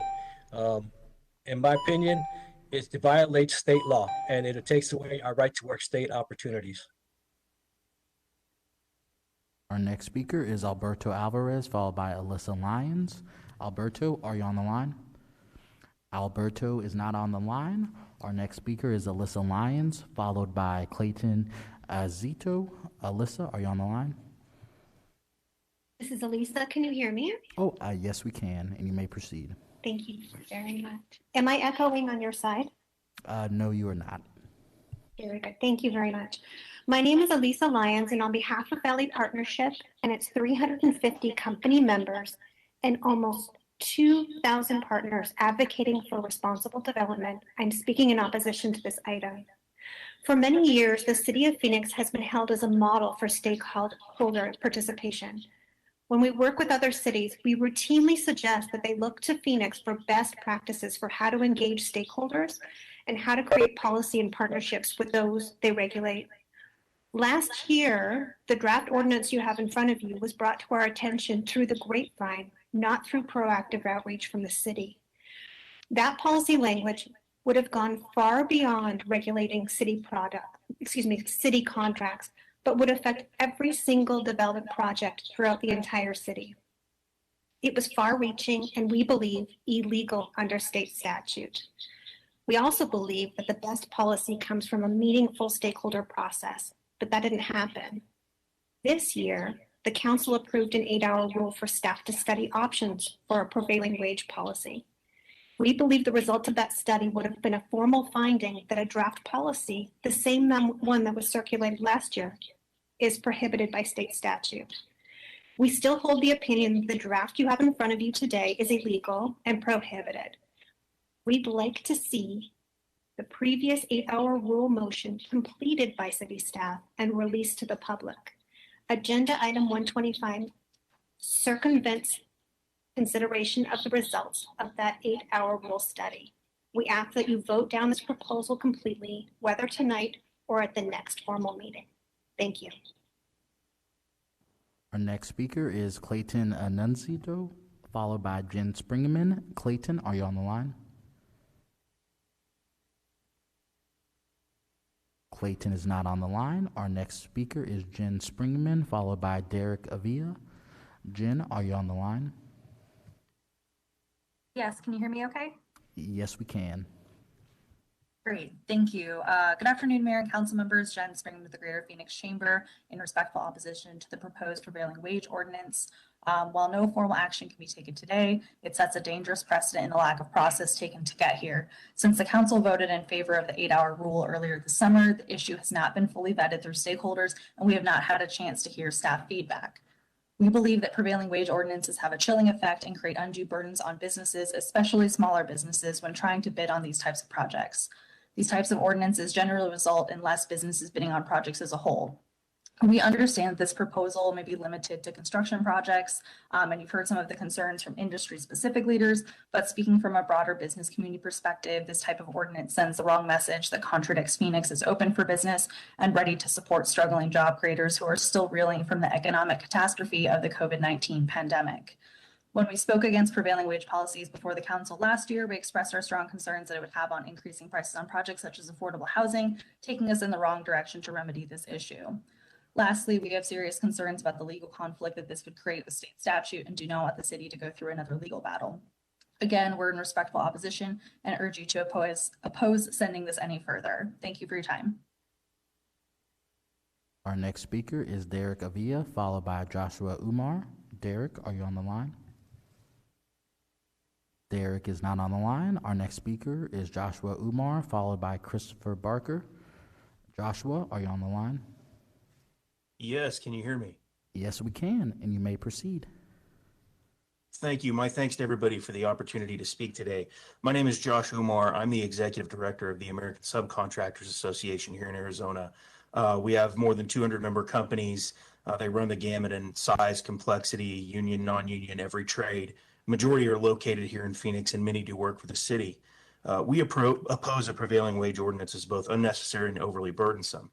In addition to seeing the results of the 8-hour rule research that was mentioned earlier, I would urge the mayor and council members to have expanded conversations with stakeholders, especially subcontractors, about the efforts these businesses have already undertaken to address the problems the proposed ordinance purports to solve. For example, some council members believe a prevailing wage approach is needed to address the current skilled labor shortage. But even without Davis-Bacon style requirements, the number of just construction apprentices in Arizona today outstrips the total number of apprentices from all fields in Arizona from 2017. And subcontractors are already leading the way on workforce development and training. Three of our members have invested in and partnered with schools such as South Mountain Community College to create affordable, accessible construction programs that lead to high-paying jobs in plumbing, carpentry, and electrical trades. Another member, several members, are also designing and investing in their own company training efforts. In 2020, one of our members installed plumbing in 7,000 new homes here in Phoenix. Almost 25% of those were completed by graduates of that member's own company's 9-month training academy. Our members and many other subcontractors already pay excellent wages and provide good benefits and have continued to do so during the pandemic. Those new plumbers I just mentioned, they made an average wage of $70,000 a year. Workforce shortages and the need for middle-class jobs can be addressed without the enormous compliance burdens a prevailing wage ordinance would impose on both contractors and city staff. Let's involve subcontractors in finding solutions that will not limit competition on municipal projects or impose smothering administrative burdens on small companies who are otherwise qualified to perform city jobs. Thank you again for the opportunity to speak in opposition today. Our next speaker is Christopher Barker, followed by Terrell Barlow. Christopher, are you on the line? All right, thoughts? Yep. That's great. Can you hear me? Yes, we can, and you may proceed. Mayor and council, thank you for your time. My name is Chris Barker. I'm from Buckeye, Arizona. I'm a fifth-year apprentice in the UA Local 469 pipe trades and, plumber and pipe fitter union. I wanted to talk about the prevailing wage because having a good paying job is important to me because I've noticed that being able to provide basic needs for my family has become harder by the day. I'm a military veteran myself. I have extensive training, and the job market is not as friendly as everybody that has spoken before me thinks it is. The specific training that these jobs are requiring, I know my apprenticeship handles it and trains in-house. So any training that I've needed on the job, 469 has provided for me. So I just wanted to take a moment and just say that I'm extremely thankful for the 469, and I'm hopeful for the program that they offer. But really what this boils down to is if I'm struggling to pay my bills as it is, I'm kind of fearful for my children because they've expressed interest in joining this trade as well. But I'm scared for 15 years down the road when they become journeymen and their wages aren't matching what they should be paid.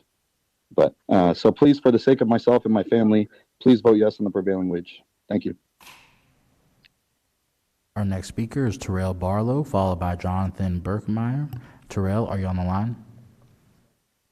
Terrell's not on the line. Our next speaker is Jonathan Berkmeyer, followed by Ari Beringhuber.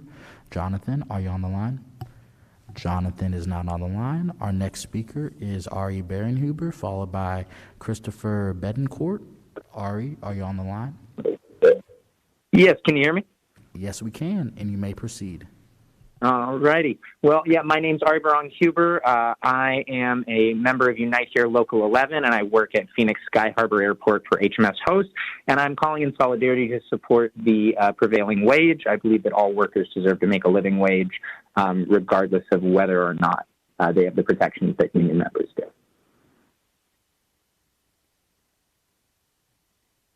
Our next speaker is Christopher Bedencourt, followed by Brian Beerley. Christopher, are you on the line? Christopher is not on the line. Our next speaker is Brian Beerley, followed by Matthew Kabali. Brian, are you on the line? Our next speaker is Mark Cardenas, followed by Travis Carlin. Mark, are you on the line?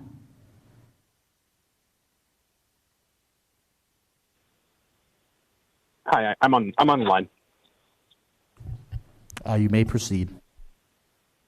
Thank you, and thank you, Councilor, for the opportunity to address you today. I wanted to speak briefly in support of prevailing wage. Just to quote a little bit from the Center for American Progress, prevailing wage promotes quality work and produces good value for taxpayers. Research, to the contrary from what folks have said earlier, research shows that prevailing wage laws and ordinances have boosted worker productivity, reduced injury rates, and increased apprenticeship training, which is badly needed in the state of Arizona and Phoenix. In addition, the service sector wage standard laws have been shown to decrease turnover and improve service quality. Because they ensure a stable, well-qualified workforce, prevailing wage laws produce good value for taxpayers. Furthermore, numerous studies refute arguments that prevailing wages raise construction costs. In fact, research shows that these laws generate positive impacts for public budgets by increasing the amount of work performed by local contractors, thus reducing the leakage of local dollars and boosting state and local tax revenues. And finally, it makes workers less reliant on government programs such as supplemental nutrition assistance programs. So I urge you to vote in support of prevailing wage today. Thank you. Our next speaker is Matthew Capalbi, followed by Travis Carlin. Matthew, are you on the line? Matthew is not on the line. Our next speaker is Travis Carlin, followed by Anthony Cartner. Travis, are you on the line? Travis is not on the line. Our next speaker is Anthony Cartnan, followed by Daniel Casillas. Anthony, are you on the line?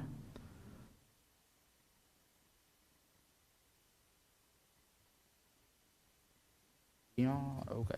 Our next speaker is Theon Connor, followed by Dustin Crow.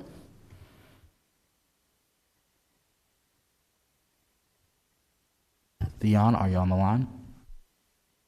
Yeah. We can hear you, and Yes. you may proceed. Yes, I'm here in support of the prevailing wage, and some things I think that need to be looked at here are the protections of the worker as a private right to action and wage theft that goes on these projects. There's been numerous studies out there with the repeal of prevailing wages over the last 5 years showing that it does not work.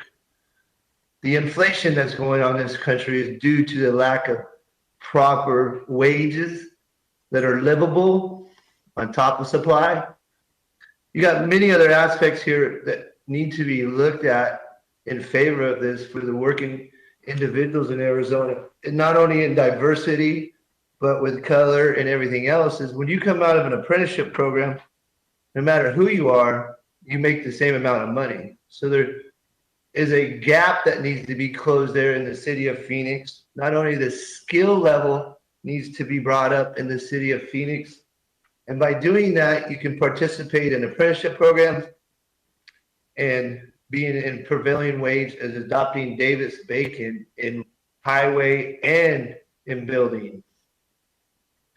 These things do many, many, many things for the working people of Phoenix. They also,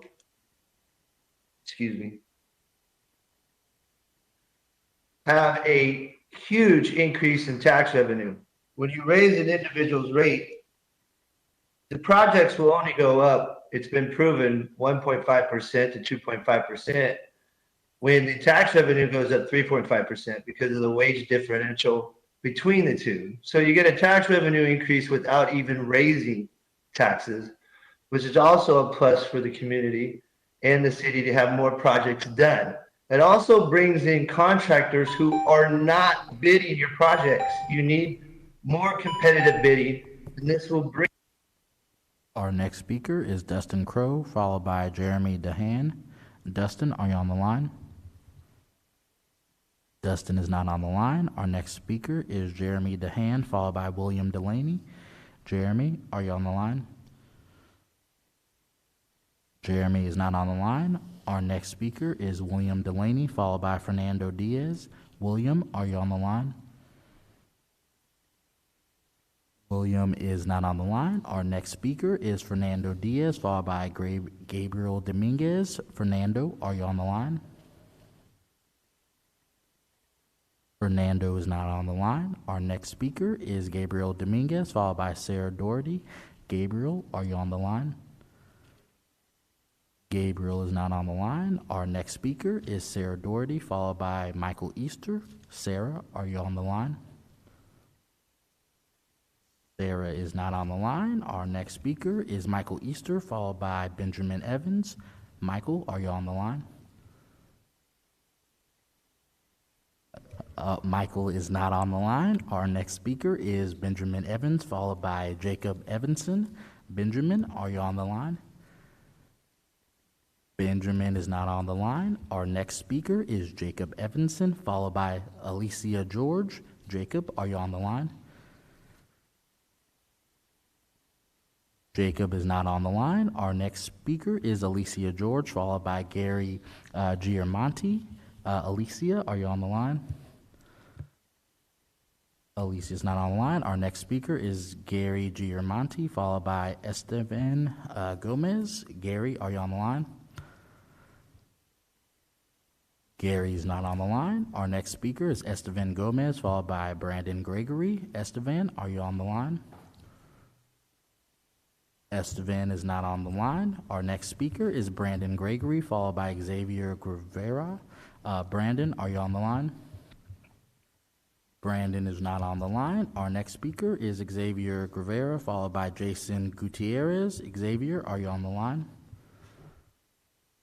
Xavier is not on the line. Our next speaker is Jason Gutierrez, followed by Grady Hancock.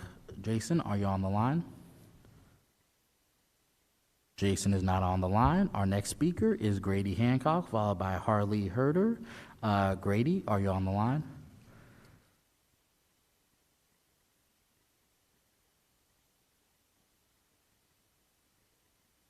Okay, Grady's not on the line. Our next speaker will be Jennifer Malvive. Jennifer, are you on the line? Yeah, that's me. Oh, perfect. We can hear you and you may proceed. Hello. Good afternoon, Mayor and council members. My name is Jennifer Malvey, and I live in North Phoenix. I'd just like to state having a good paying job is important to me because as a woman in the construction industry, it gives me the opportunity to make equal pay to a man. Please vote yes on the prevailing wage. Thank you. Our next speaker is Jesus Marin Cortez, followed by Joshua McQuillan. Jesus, are you on the line? Oh, Jesus is not on the line. Our next speaker is Jonathan Munoz. Jonathan, are you on the line?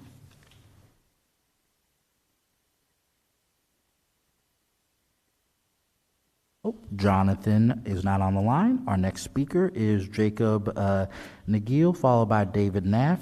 Jacob, are you on the line? Jacob is not on the line. Our next speaker is David Naft, followed by Michael Nez. David, are you on the line? 4.5 inches. Right. Okay. David, can you hear us? David Naft. Can't drop below 4.5.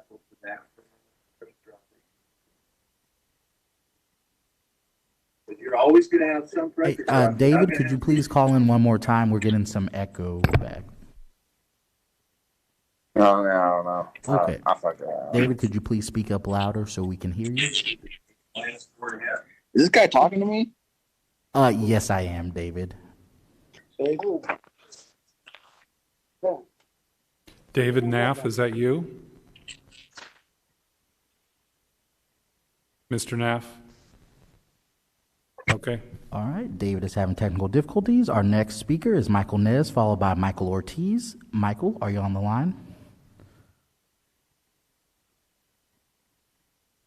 Michael Nez is not on the line. Our next speaker is Michael Ortiz, followed by Tyler Parsons. Michael Ortiz, are you on the line? Michael is not on the line. Our next speaker is Tyler Parsons, followed by Brianna Payne. Tyler, are you on the line? Tyler is not on the line. Our next speaker is Brianna Payne, followed by Xavier Perez. Brianna, are you on the line? Brianna is not on the line. Our next speaker is Robert Phillips, followed by Jonathan Platuro. Robert, are you on the line? Yes, hi. Good afternoon, Mayor and council members. My name is Rob Phillips. I'm a fourth-year apprentice with the local 469 Pipe Fitters and Plumbers Union. I live in Santan Valley. Having a good paying job is important to me because it is the best way to provide for my family.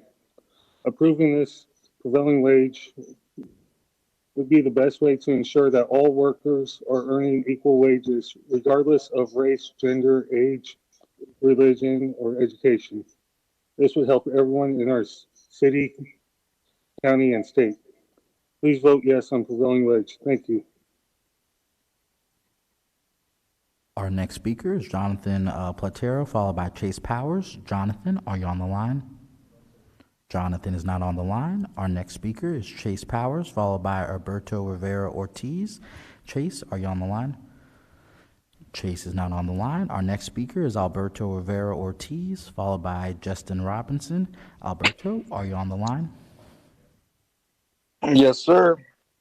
We can hear you, and you may proceed. Well, good afternoon, Mayor and council members.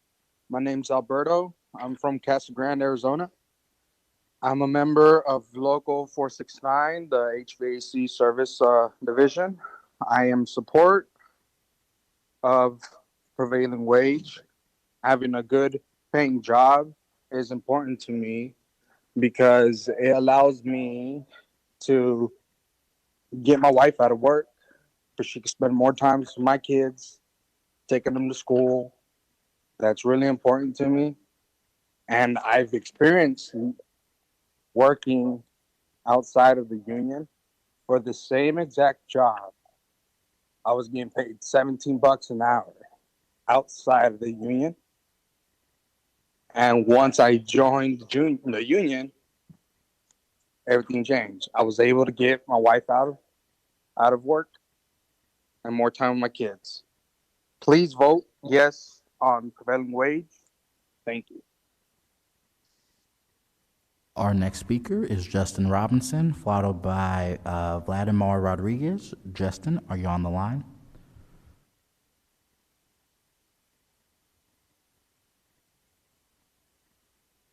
Justin is not on the line. Our next speaker is Daniel Townsend, followed by Greg Turner.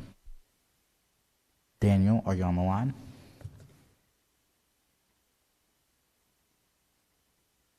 Hey, call me. Do it again. Yes. We're getting some echo there, Daniel. If you could speak up. Good afternoon. Good afternoon. This is Dan. Good afternoon, Mayor Gagel, council members. My name is Daniel Townsend. As I said, I live in Mesa.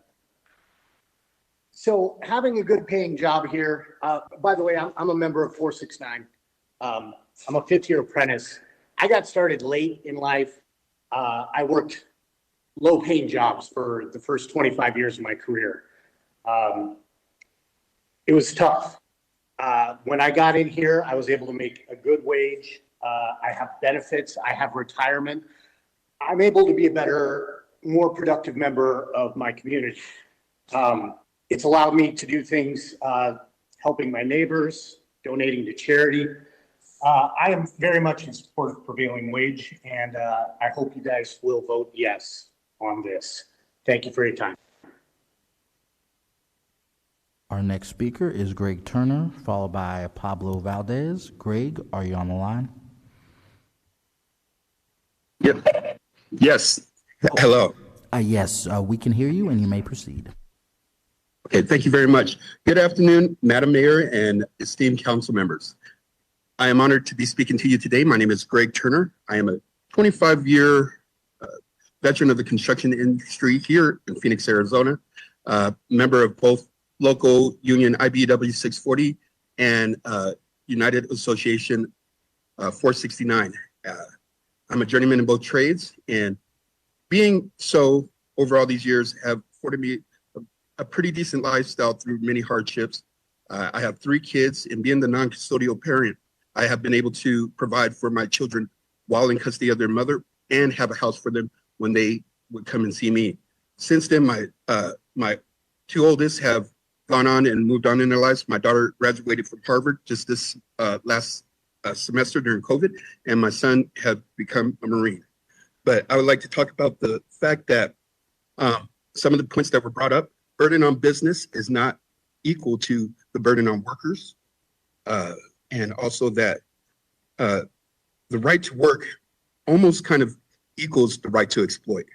But more on that, the legality that one was talking about before is not what we're talking about now. So that's really not a talking point. But as towards apprenticeships, I have taught in both trades in the apprenticeship programs, and would like to have people know that the union apprenticeships afford people regulated and normalized education that's not only recognized nationwide, but is also transferable, and they are able to jurisdictions if so happen work was to go slow here. And small businesses wouldn't be as affected negatively if they believe, because through apprenticeships turn out more highly skilled, highly trained people who are capable to complete jobs safely and accurately through saving money. I'd like to thank you and vote yes. Our next speaker is Pablo Valdez, followed by Zachary Vincent. Pablo, are you on the line? Pablo is not on the line. Our next speaker is Zachary Vincent, followed by Mitchell Voigt. Zachary, are you on the line? Okay. Zachary's not on the line. Our next speaker is Yvonne Yazzie, followed by Mari Yepez. Are you on the line, Yvonne?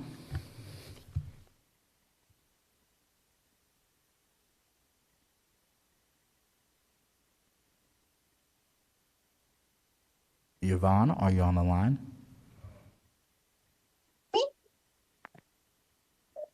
Yes, and you may proceed.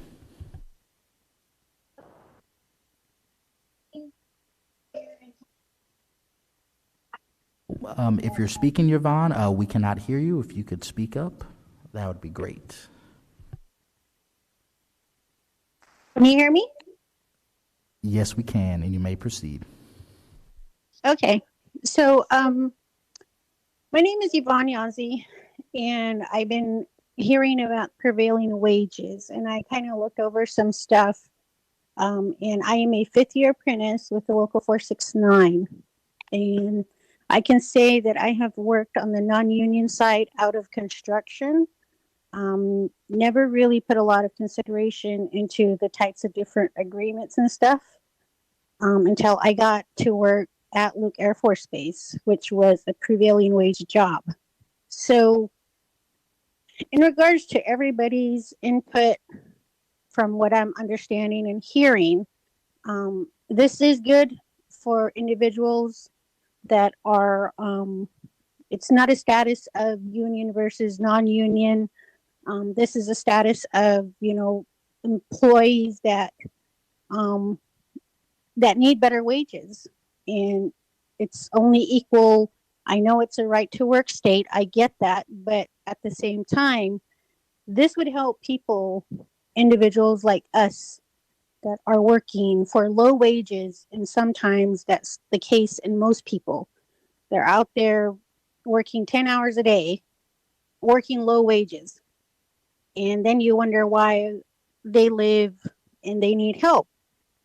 This would only help the economy, is my outlook as far as what I'm understanding so far.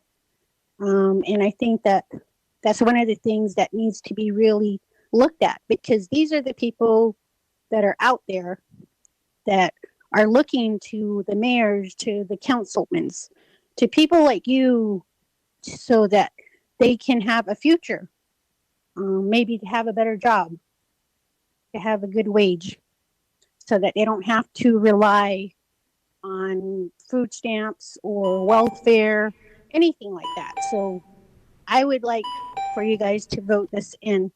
And that's my stand on that one. And I'm with Local 469. Thank you. Our next speaker is Mari Yepez.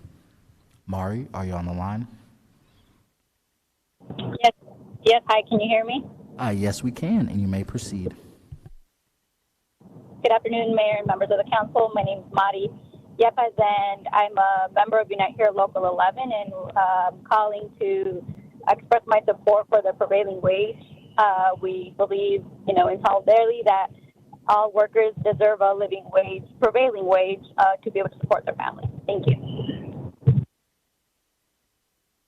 Mayor, that was our final speaker on this item. Oh, hold on 1 minute. We have one more, Jason Tavares.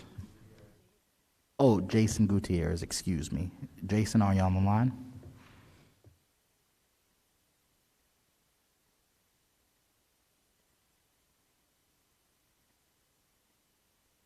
Jason, are you on the line?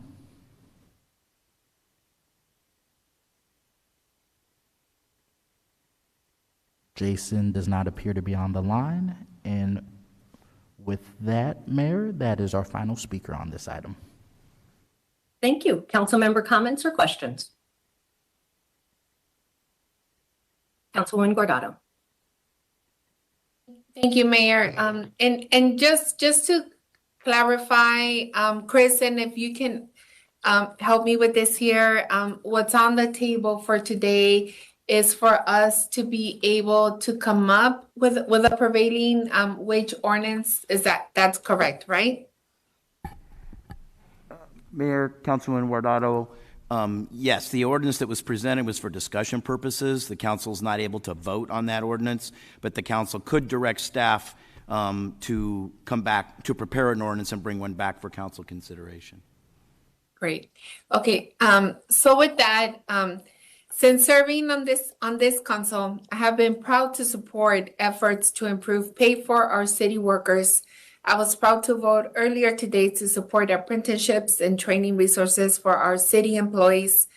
As the 5th largest and fastest growing city in the country, it is critical that we continue to be a community where residents can work, live, and take care of their families. We know that cities with prevailing wages across the country have a greater pool of apprenticeships and other training programs. These programs offer a level of playing field for women and people of color to learn the skills needed for good paying career jobs that can support a family. This has been our commitment to our own city employees to ensure they can work one job with good pay, healthcare, and retirement benefits that they can rely on for themselves and their families.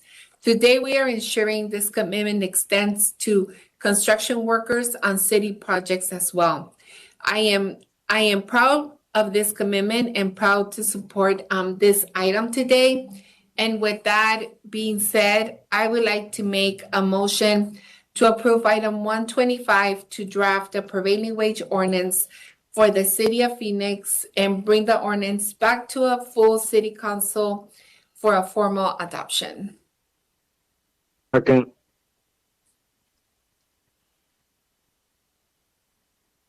Councilwoman Ansari. Thank you, Mayor. I will be voting yes on this item today, and I just would like to explain why. Phoenix is one of the fastest growing cities in the country, and we have an opportunity to improve the lives of some of the people who helped to build it.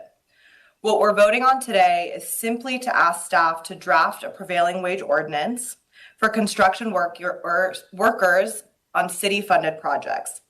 This policy already exists at the federal level and through the Davis-Bacon Act, and as well as 39 states across the country, including New Mexico, California, Texas, and many other major cities. I've heard directly from workers who would be most impacted by a prevailing wage policy, and I've also taken the time to research it extensively myself. I just want to outline a few points that I find most compelling.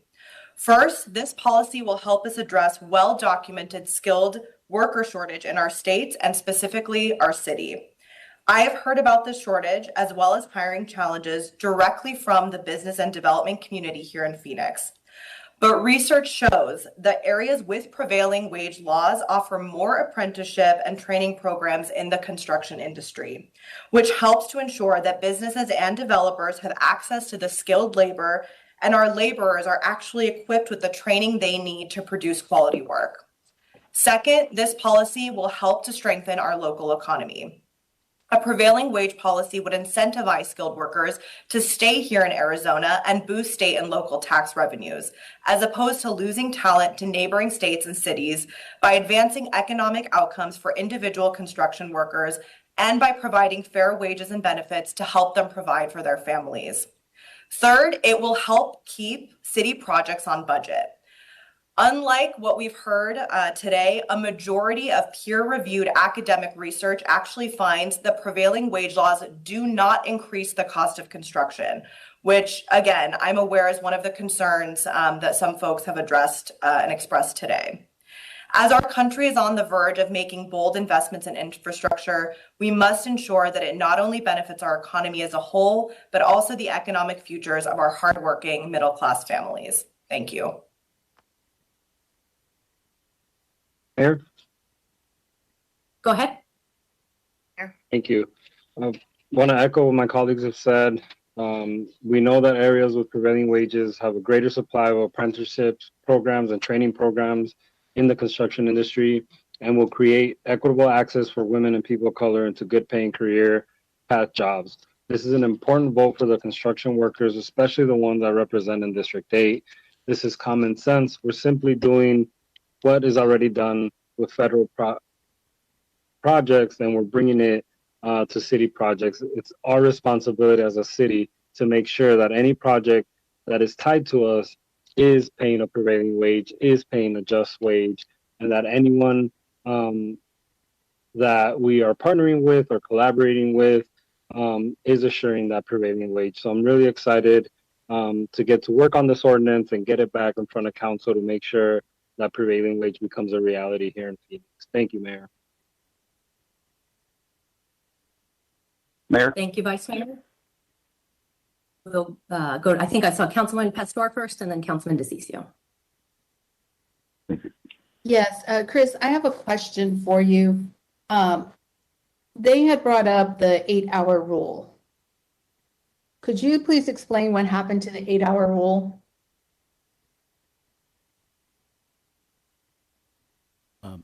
Mayor, members of the council, Councilwoman Pastor, the 8-hour rule was passed for us to do research and come back to council with that research. We presented what we came up with over the summer. Okay, and it just basically, you presented what came over the summer, but it didn't move anywhere. Am I correct? Mayor, members of the council, that's correct. We didn't get any direction to go further. So there was no direction by council on how to move forward. So that's, in many ways, that's why we are here today, because there was no direction on how to move forward. So it kind of was stalemate and sat. What I do want to say about the prevailing wage is because we've heard from many different parts, but I strongly believe this is a pro-business item. That it equalizes the competition and doesn't undercut the local labor from out-of-state contractors, and it's really equalizing the playing field. And I hear about Davis-Bacon. I hear Davis-Bacon has been in existence and is obviously working. I do understand that some of the issues are tedious details and is time consuming, but I also look at some of that as being held accountable when taking a federal contract. And so I find that this is a way that we also can hold accountability on our city contracts. So I do support this item.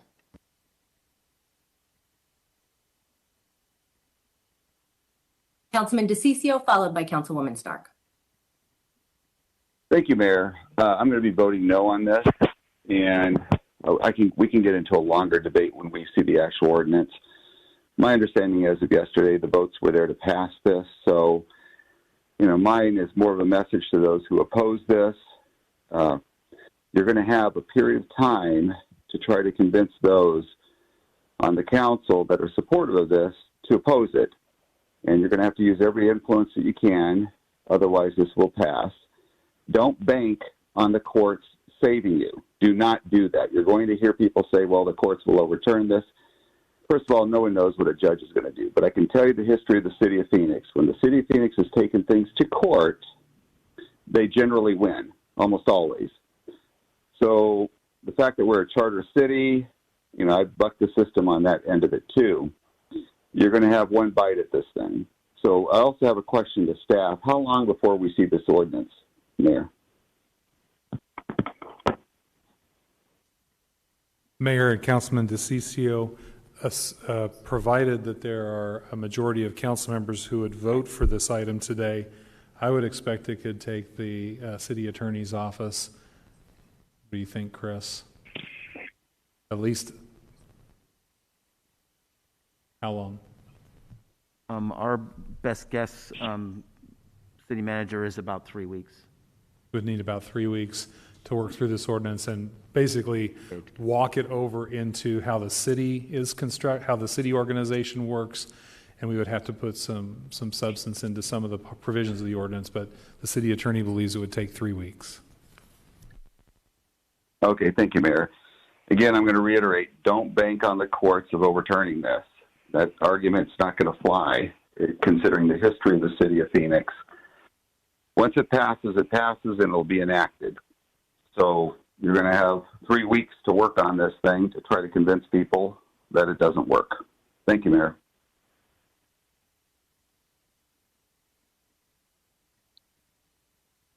Thank you, Councilwoman. Thank you. Maybe we were at a stalemate as to what to do next, but I know I have asked for a process where we include all the stakeholders and make sure we involve the public. That's what we do when we generally adopt an ordinance. I know when I was a planning director, and I know it still continues, when we did text amendments, we made sure we'd take them to the villages, that we got input from various public members and stakeholders. And I really want to see that process. I want to make sure we're vetting it and hearing what everyone has to say. I can think of a lot of other times where we've had a process. I know we were working on the homelessness plan, and council was concerned that we hadn't got enough input from the public, so we stopped what we were doing and went back out and had a series of meetings in all the districts. Time and time again, one of the things that's made the city of Phoenix so great is that we do involve people, we do involve the public. So I want to see that happen before we see an ordinance written. Thank you, Mayor. Thank you, Councilwoman Ansari. Thank you, Mayor. I'm not sure if it's a question or a comment, but I just, building off of this, of Councilman Stark's comment about wanting a stakeholder process, and then hearing from Chris that it would take about 3 weeks to get any sort of draft ordinance here. I guess I'm just wondering if there's any way we can do both, have public meetings. I recognize the value of that. Let people, have a conversation about this, without letting us hold back, at least beginning the process of drafting something. So I'm not sure if that's a question or a comment, but I would hope that we can find a way to do that. Thank you. Mayor and Councilwoman Ansari, thank you. I just want to clarify, the city attorney's estimate of the time it would take on the ordinance is exclusive of any public involvement. So I just to be straight up, it would have to be additional time to that 3 weeks, because regardless, they're going to have to process the public input that they receive and create different ways of responding to that in how they write the ordinance. So it all depends on how extensive a public process you want as to how long it will be. But I think if you introduce public process, it's going to extend the 3 week estimate. Mayor. Councilwoman Stark. Just another thing, if we have this process, I'd also like to explore other ways to help the workers. I know in Flagstaff, they're actually looking at a living wage and adopting something like that as opposed to prevailing wage because of the concerns of state law. I think we need to do a little bit of that research as well, because there might be other alternatives that we can help workers have a fair and living wage. Thank you. Thank you. Councilwoman Pastor. So that's very interesting, Councilwoman Stark, because I was told that Flagstaff was looking at a prevailing wage. So there's obviously some misinformation being said or told to us. But regardless if it's a prevailing wage, a living wage, a construction worker wage, it's all there, and all those things have been suggested to us. I think at this moment in time, right now, we need to move the prevailing wage, since we've been talking about this for 3 years, and we are here today 3 years later. There was several stakeholder meetings held previously by the both of us, and we still hear the same comments that we're hearing today. In being proactive, because this is a pro-business item, and being proactive would be I would like to hear in public comment solutions to what's being presented. So I'm not really sure. I believe there should be, I think it should be written, and then after that, presented to the community, and then we can hear the comments and determine how we're going to move. But I do not want to delay it.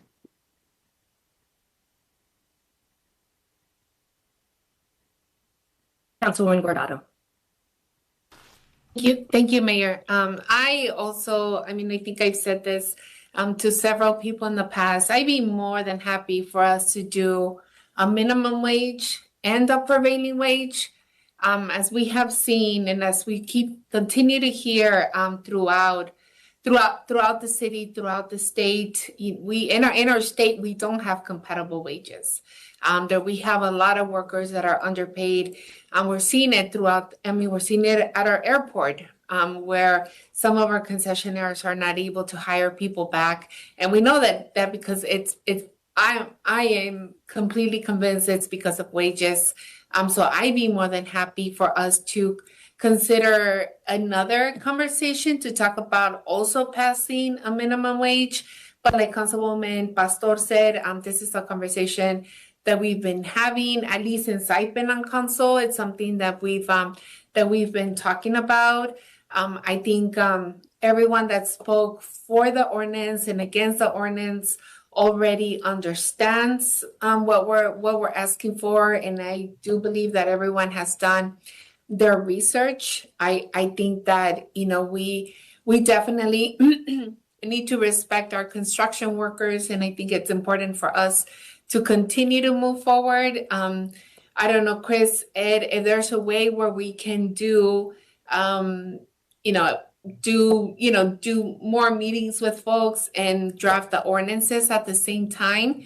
I agree with Councilwoman Ansari, but I also agree with Councilwoman Pastor that process already happened. I know that she's been a part of a couple of stakeholder meetings, and I think we know what the two sides are saying, and I do think that it's time to draft something, put something together, and then so that at least we can see, okay, this is what we're going to pass and continue to move forward. And let's not confuse right to worker rights. I definitely believe that workers deserve a prevailing wage throughout the state of Arizona, and it's something that as others have mentioned, we've done it. We're doing it throughout the country, and people live better lives because of it. And I think we owe it to these workers to be able to move forward with this. Thank you, Mayor. Mayor? Who was that? Vice Mayor Garcia. Okay, thank you. Vice Mayor next, and then Councilwoman Ansari. Thank you, Mayor. I don't think we've had stakeholder meetings, like others have said. We've been waiting on this for 2 years. This isn't a matter of it details or anything of that sort. People understand prevailing wage. People understand the Davis-Bacon Act. Anyone that's ever worked on a federal contract, it's as simple as whether you support the workers or not, and it doesn't have to do with details or stakeholders or anything at all. We either believe that City of Phoenix contracts should come with the prevailing wage, or we don't. And so I think it's time for us to move forward on this, and it's time for us to be clear And instead of pretending that we need stakeholder meetings or we need other conversations, we let the public know whether we agree with the city having a prevailing wage or not, and folks know where each of us stand. I do agree that in the next 3 weeks, if this moves forward, as staff is working on it, if there's concerns with the actual ordinance itself, that we should allow folks to give us input. And then the final thing I would say is that we cannot do our work or be worried or afraid of the state suing us or anyone else suing us for us to move policy forward. We should do what's right for the residents of Phoenix. We should do what's right for the workers of Phoenix and move forward with the prevailing wage. Thank you. Councilwoman Ansari. Thank you. I was just going to ask Chris and Ed again whether, obviously folks are able to rally very quickly for this meeting. So the stakeholders that are interested in this are able to come together very quickly. So I'm just wondering if we're able to hold some public meetings within the same 3-week time frame while you draft the ordinance, if directed that way. So part of it is, at what point would you like the public input? So there's public input about the concept to inform the drafters in the city attorney's office. However, the way I see what this item is you're voting on this framework of an ordinance that was attached. So I think what would happen would be that the city attorney's office would need to take that framework and put it into what a city ordinance would do with that language. Then I believe you would want to take that and have comment on it by stakeholders. So it's going to take them those 3 weeks to get the ordinance drafted and put together properly, make sure they've got all the legal issues vetted. And then, again, you would just tell us how much time would you like us to spend on public input, and I think that would be basically additive to the 3 weeks. I mean, they're gonna work at it, but I just don't want to promise it that it's 3 weeks and then that there would have been time for significant public input into it in that time. But we will follow the direction of time that you give us and get as much public input as we can in that time period. We just couldn't promise how robust it would be if confined to that 3-week period. Thank you.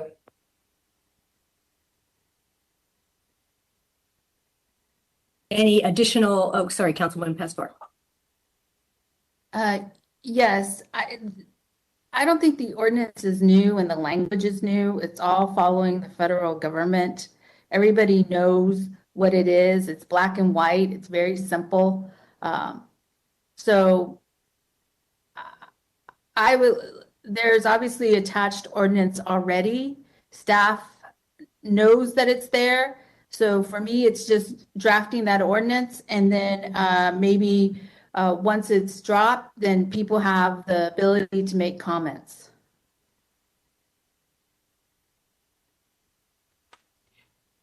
Mayor? Councilwoman Stark.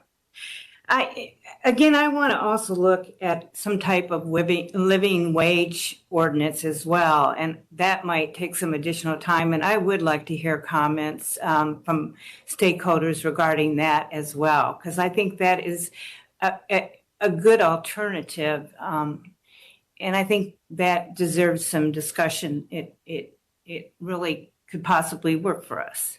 Thank you, Mayor. Councilwoman Guardado. Thank you, Mayor. Councilwoman Stark, absolutely. I'd be delighted to work with you on what a minimum wage ordinance would look like for workers in the city of Phoenix. I would love my staff to reach out to your office, and I'm sure there's other council members that would jump on board with that, on how we can also make that happen and have stakeholder meetings about how people feel about minimum wage, but definitely would love to have those two conversations separately. But yeah, definitely I will definitely 100% support us looking at what a minimum wage would look like for people in the city of Phoenix. Mayor? Councilwoman Stark. So, I had an opportunity to talk to some developers that do affordable housing, and they are really concerned about prevailing wage because of all the time it takes for paperwork and such. And I asked several of them, what do you think about a living wage? And they said they were open to it. And so that's why I think we need to pursue both avenues. And I think it's going to take more than 3 weeks. Thanks, Mayor.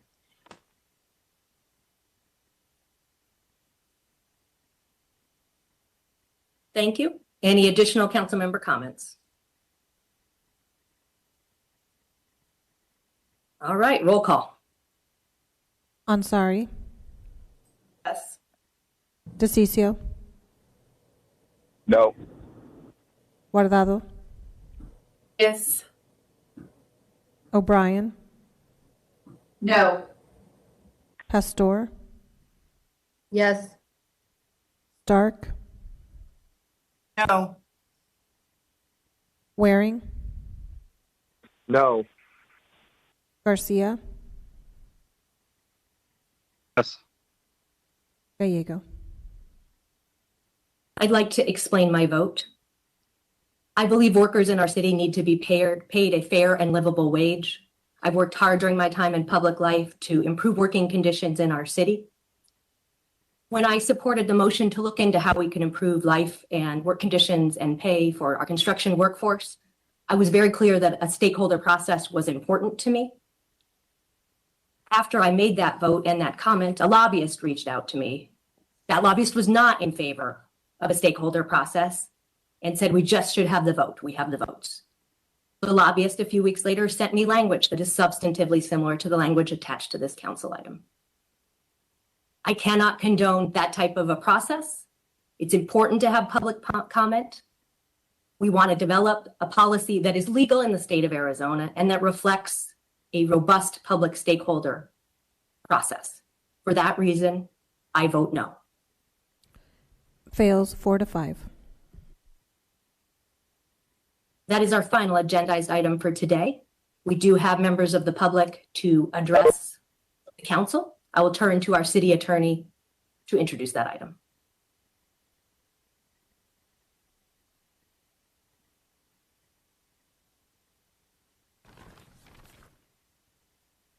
I apologize, Mayor. During citizen comment, members of the public may address the City Council for up to 3 minutes on issues of interest or concern to them. The Arizona Open Meeting Law permits the City Council to listen to the comments, but prohibits council members from discussing or acting on the matters presented.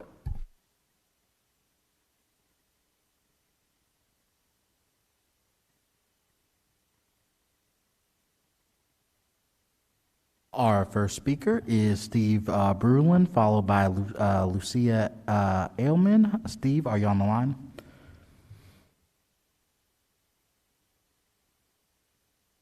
Mayor Council, my name is Steve Berline. I'm the president of the United Phoenix Firefighters Association. I just wanted to comment on behalf of the over 1,500 members of our organization and our city manager, Ed Zerker, and the outstanding job he did when he took that position in 2013. We are in an economic crisis, and we were very fearful of having firefighters to have to pack up their lockers, lose their jobs because of the budget crisis we were in. And with City Manager Zerker's leadership, we were able to get through that time, a horrible time in our organization's history, without losing a single firefighter. And from then on, behind his leadership, the Phoenix Fire Department became even better. And I just wanted to recognize City Manager Zerker for the fine job he's done, the outstanding leadership he's provided, the friendships he's built, leading by example, and what a phenomenal husband he must be and father that I know he is. And congratulations on your career, Ed. You deserve everything good that comes your way. And on behalf of all the firefighters and paramedics from Phoenix, thank you for your service. Thank you, Steve. That's That means a lot coming from you. Thank you so much.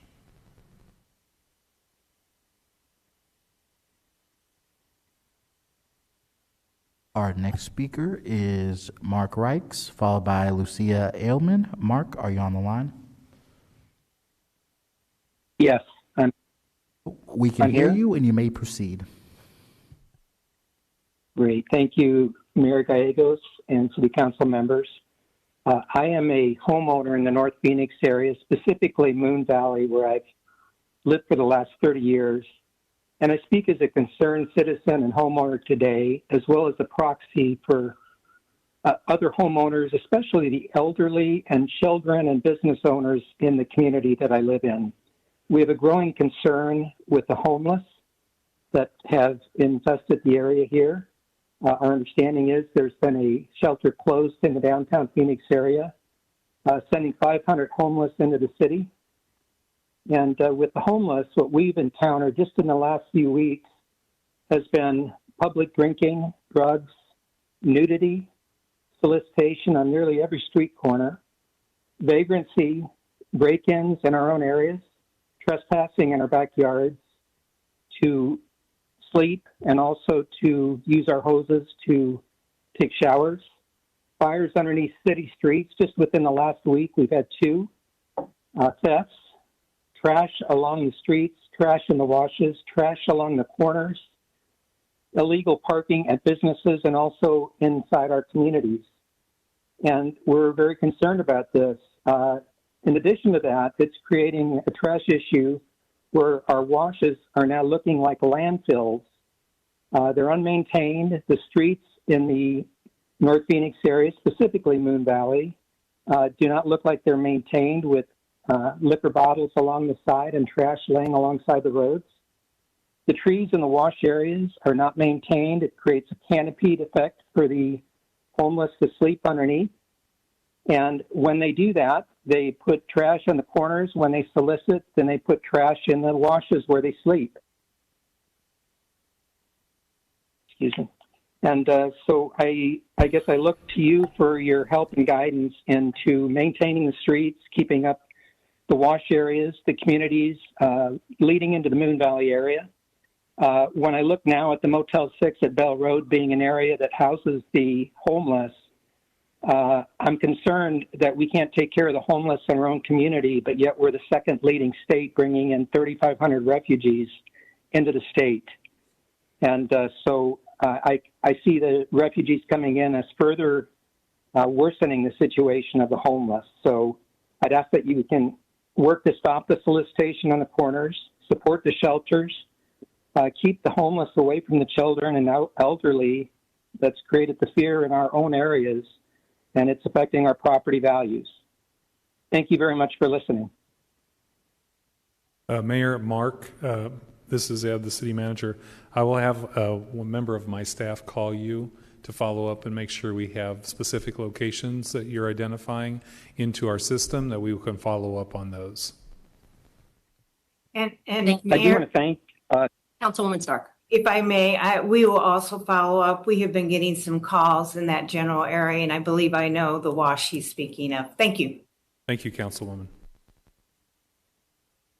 Our next speaker is Lucia Ailman, followed by Ari Beringhuber. Lucia, are you on the line?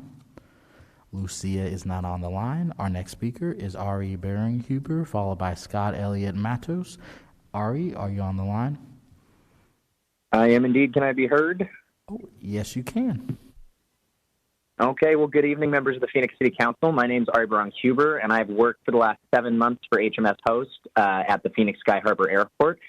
Throughout the pandemic, I've personally struggled with paying bills, with health insurance, with, even just getting the groceries I need. And, while I returned to work earlier this year, I am only working, while I'm only working 40 hours, I really haven't been, one, making the money I need to survive, but 2, I've been doing it in a severely understaffed working environment.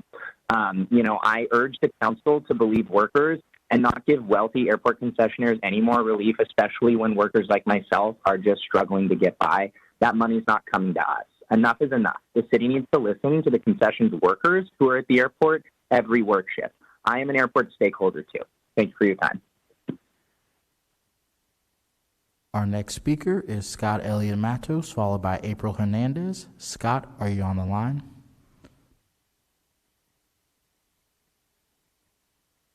Yep, can you hear me? Yes, we can, and you may proceed. Hi, my name is Scott Matos Elliott. I work for HMS host at the airport for Starbucks. And I've worked for part of the pandemic, then was furloughed and came back earlier this year, working about anywhere between 35 to 40 hours. And it's just been really hard with the understaffing. And then it just seems like HMS hosts purposely understaff us during shifts. Which is also kind of hard for for other employees that also being facing the same thing because we have rent's going up, so is utilities and bills, and food is going up. And I urge City Council to stop giving them rent relief, and because none of it's helping us or going towards the workers. If anything, it's just making it worse because they feel like they can get away with this. Thank you for your time. Our next speaker is April Hernandez, followed by Rosa Hernandez. April, are you on the line? Yes, can you guys hear me? Yes, we can, and you may proceed. Good evening, members of the Phoenix City Council. My name is April Hernandez, and I have been working with HMS Host for 4 years now. Throughout the pandemic, my family and I have struggled a lot. My husband lost his job due to my son being hospitalized, so we couldn't work for a short time. We recently just lost our food stamps, so we have to pay for our own food as well. While I've been working throughout the whole pandemic, but it was only about maybe 15 hours a week I would get in. When the airport started picking up, we were severely understaffed. We still are severely understaffed. We actually closed my store in Terminal 3 very early when we don't have coverage at the end of, by the time we're supposed to close by maybe 1 or 12:30, we end up closing at 11. Sometimes I'm left alone. Sometimes, I do mostly all of the tasks. I do a job, a 3-person job. It's very hard. So this impacts me a lot mentally just because it really does. It's too much work, and we deal with a lot, especially with customers being very upset that the drinks are taking too long, food's taking too long.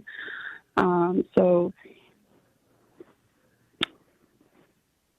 I think enough is enough. The city needs to listen to the concessionaire workers who are at the airport every work shift, and I am a airport stakeholder as well. And thank you for your time. Our next speaker is Rosa Hernandez, followed by Vivian Lavely. Rosa, are you on the line?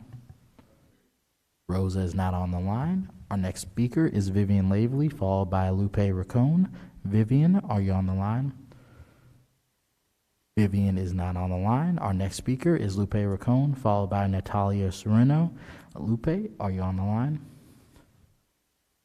Lupe is not on the line. Our next speaker is Natalia Sereno, followed by Victoria Stahl. Natalia, are you on the line? Natalia is not on the line. Our next speaker is Victoria Stahl, followed by Tonya Sullivan. Victoria, are you on the line? Victoria is not on the line. Our next speaker is Tonya Sullivan, followed by Ty Tatum. Tonya, are you on the line? Ms. Sullivan's not on the line. Our next speaker is Ty Tatum, followed by Beatrice Topa. Ty, are you on the line? Yes, I am. Good, good evening, members of Phoenix City Council. My name is Tyshawn Tatum, and I've worked at Barrios for HMS Host at Phoenix Sky Harbor Airport throughout the pandemic. My family has struggled with financial situations, bills, and medical problems.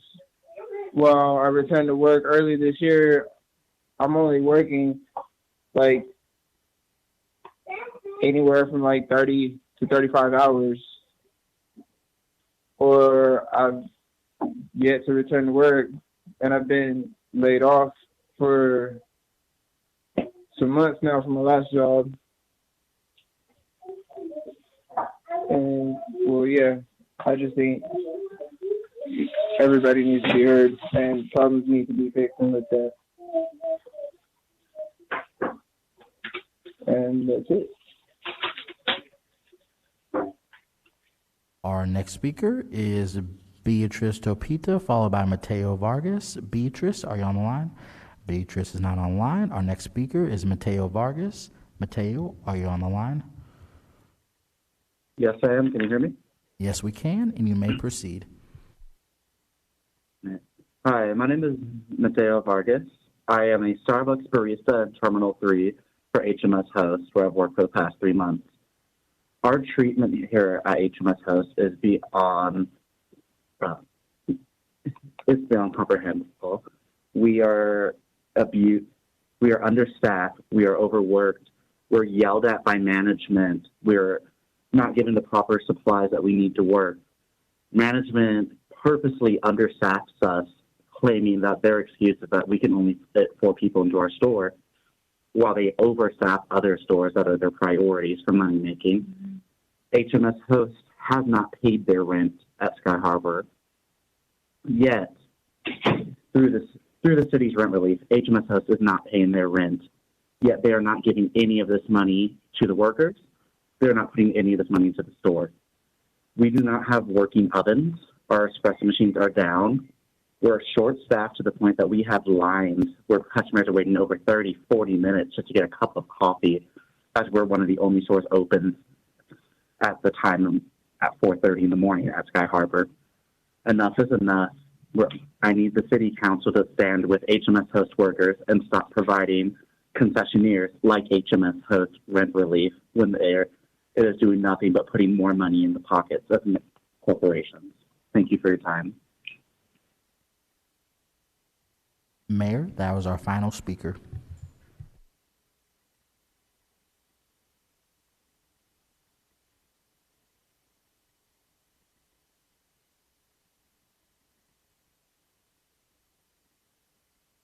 Thank you so much.